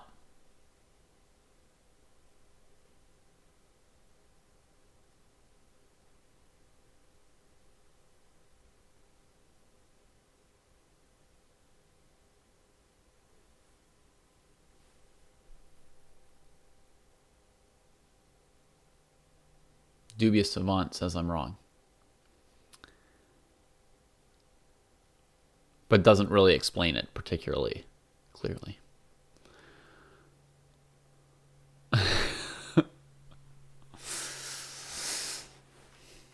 Yar says, what you said was so dumb, David. I'm going to take back the gifted subs. Seth says I'm right. He just doesn't want to get a lower rating than Charlie Silva. Yeah, I can understand that. Last thing you'd want is to be lower rated than Charlie Silva, Seth. So make sure that doesn't happen. Make sure that doesn't happen. You want to know the secret to Charlie Silva's current rating growth?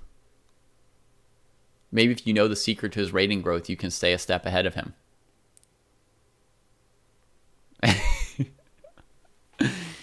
Charlie, can everybody know the secret to your current progress the last week or two? Or should we save that for some other time? He's rating juicing. Okay, Seth knows everything about Charlie. We can't tell Seth anything he doesn't know.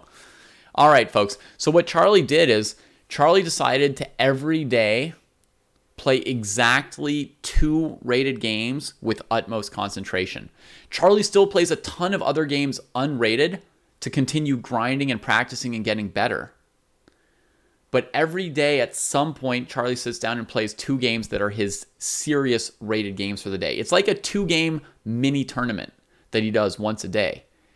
And ever since he started doing that, the focus dramatically improved, right? Like the whole Falk story where Falk stopped watching movies and writing emails during his chess games. Charlie was able to narrow in his focus on these 2 games by making them so much more important than everything else he does. And he's gained probably 60, 70 points in the last week by doing that. So halfway to the May goal of hitting 1400 with that method. So I think that's going well for him.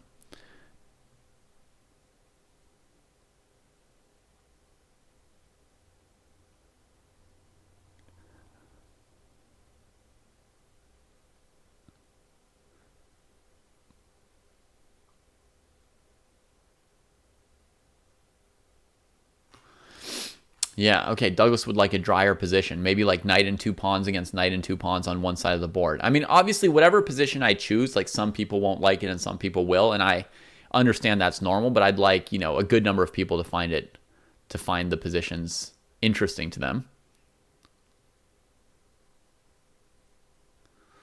Well, Chess Latte, you have the focus of someone without responsibilities.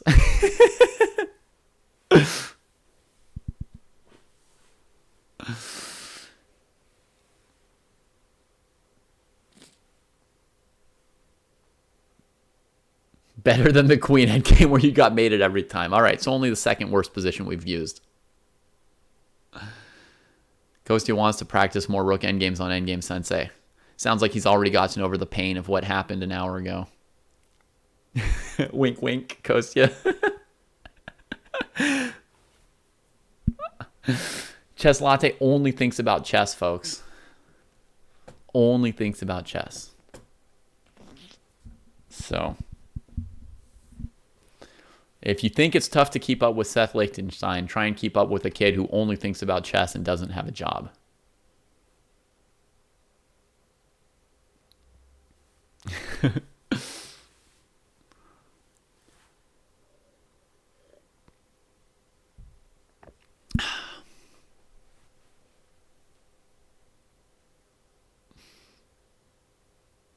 You are also a kid without a job, Tolly?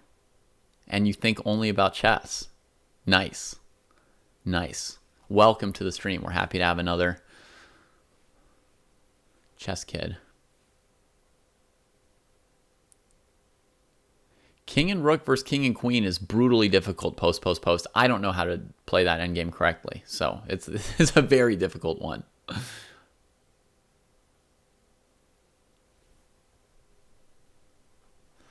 Yeah, it's one of the questions I'm going to ask tomorrow, Alpha Canis, on the show about addiction. We'll talk about that obsession there. You have a job and only think about chess?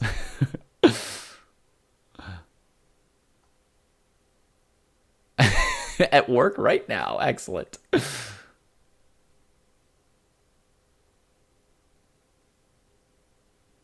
Like the way Jesse does Endgame Sensei. That makes sense, Race to GM.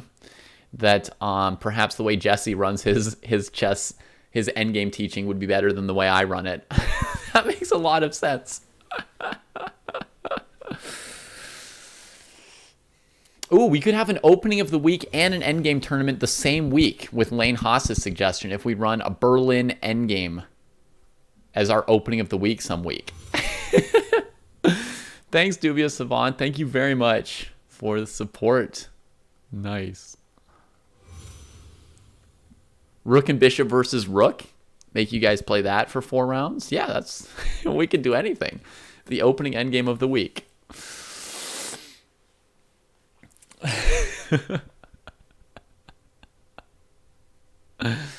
We do that, Coder Future. We do that. That's what the opening of the week is. Every couple weeks we have an opening of the week and everybody learns the same opening, and then on Sunday we all play that opening together.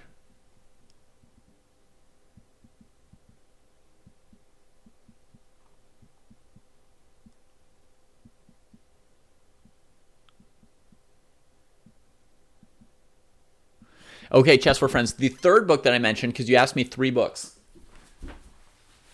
So before I answer your longer question, here's the third book that you didn't catch the name of. Grandmaster Preparation, Lev Polgaevsky. You said if I could have 3 books, what would they be? With me somewhere, right? That was one of them. What can I say about people saying that Kasparov books have too many variations and they're annotated with long variations without comments? I mean, there are comments. First of all, I can say that there are comments. I can show them to you if you want me to provide evidence.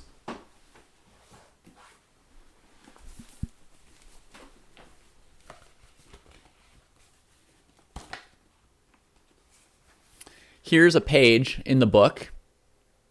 I don't know how well you can see it on here. But I think up here there's some variations, and then here there's some comments and explanations. And if we go to the other page, you'll see there's plenty of prose as well as variations. I mean, beyond that, I don't know what I can really say. Why do I like it so much? Because Kasparov's a genius. His insights into chess are like, you know, some of the greatest ever. His approach to chess has some things in common with mine. Obviously, like a million times better, but my approach to chess is formed on, like, you know, being like a terrible version of him. You know, like I studied his games, but this is him studying the games of all the other great players in the world. So, I mean, what is it? It's basically the second best player in history talking about the games across history of all the greatest people who ever played the game. Like, why would that not be basically the best chess book ever written? Well, the reason would be that just, for me, the Polgaevsky and Tal books are a little more like, they just have like a slightly stronger emotional connection for me. So, I don't know. Race to GM. Don't tell me. Are you saying the Polgaevsky book is your favorite too? I almost never, like, almost nobody that I like talk to has ever like read these like Polgaevsky.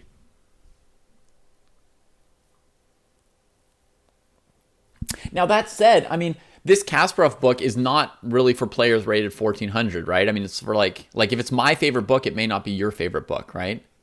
My Life in Games by Tal I enjoyed when I was 16, 1800, so I can say like 16, 1800s are likely to enjoy it.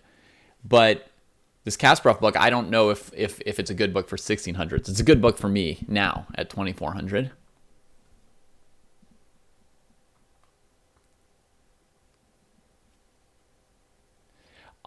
Tali, ask Kostya about that. Perfect Your Chess is definitely a difficult book. I haven't worked through much of it, only like a few positions that friends, like when working with friends, because I don't have my own copy of that book.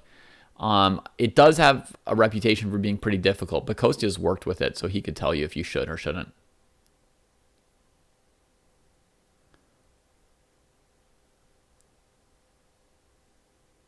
How do I visualize and remember lengthy variations? I mean, I don't visualize them, but I follow them. I go through all the variations.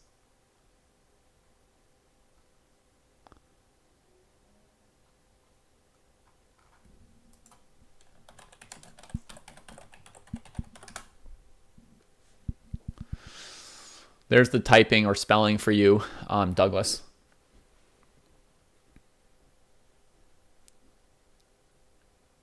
Chess Latte's loving it. Excellent.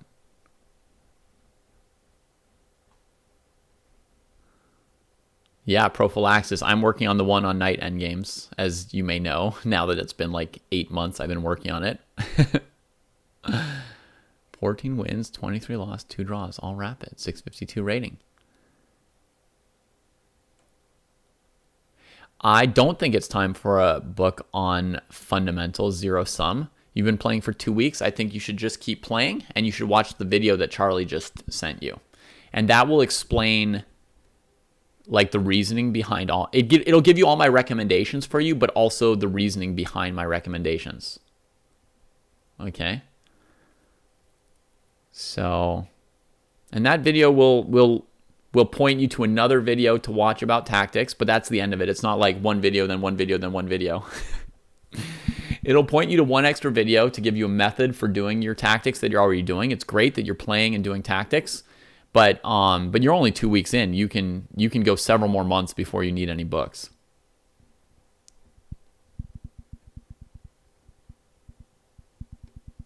Race to GM, you've only read like 5 books, and you're rated in the 1900s now.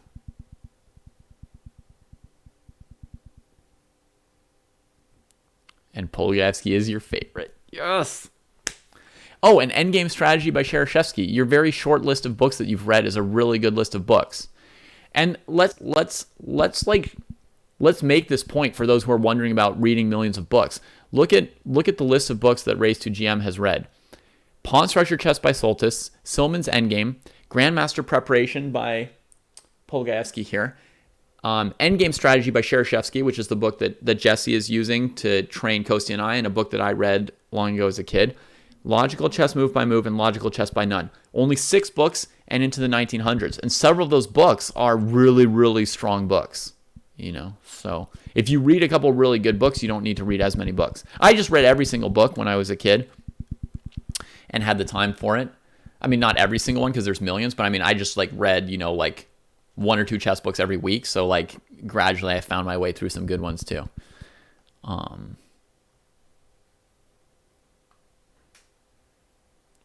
Yeah, so Chess Latte at around 1600, my great predecessor, some of it is too complicated, but it's already fun to read for him, and he's learning some of it, and he can read it again when he's a master, a second time. You'd like to think you're already 2100. Okay, I didn't mean to insult you or anything. I just thought I saw your chess.com rating at 1900. So... No offense intended. I wasn't judging your moves from seeing 10 seconds of one of your blitz games or anything like that.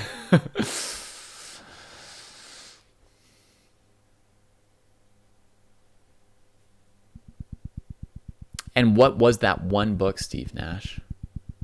What was the one book? Oh, it's a newish chess.com account. Fair enough.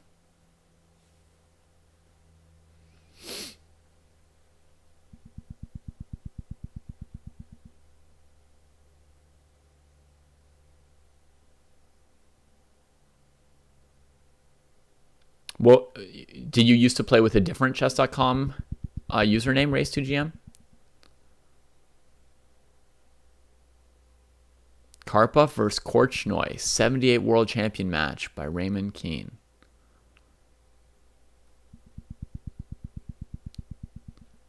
Okay, you've got a Race2GM account rated 2100. Okay. Cool. Kostya, should we do the handoff?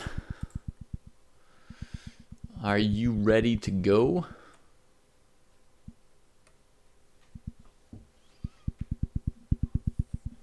Oh, you made this account just for learning some opening that you thought there might be a few hiccups with at first. Yeah, if that's the case, smart, you just need to recognize that that's the case for you and stop buying books, right? If you're not enjoying it, if it's not working for you, you need to say it's not working for me, not force yourself to smash your head against it forever. All right, folks. Kostya is going to take over for me, so I'll see you again soon. I'm going to stream a bunch tomorrow morning, I think. I've got a kids show at 7 a.m., and then I'll do some classical chess commentary for the May-June tournament. Anybody interested in the May-June tournament, I'll just hit you with a link one more time here. There's the links. You can still register and start playing in round 2. It's an 8-round tournament. You can take any buys you want. It's totally flexible, free and easy. Play any games you like. Don't stress about any rounds you don't want to play. Just let the TDs know which rounds you do or don't want to play before they do the pairings every Sunday night. And tomorrow night, I'll also do a post-mortem where I'll look at games from the classical that are finished. So in the morning, we'll look at classical chess games live from our viewer tournament, and in the evening, we'll look at them dead. All right, see y'all.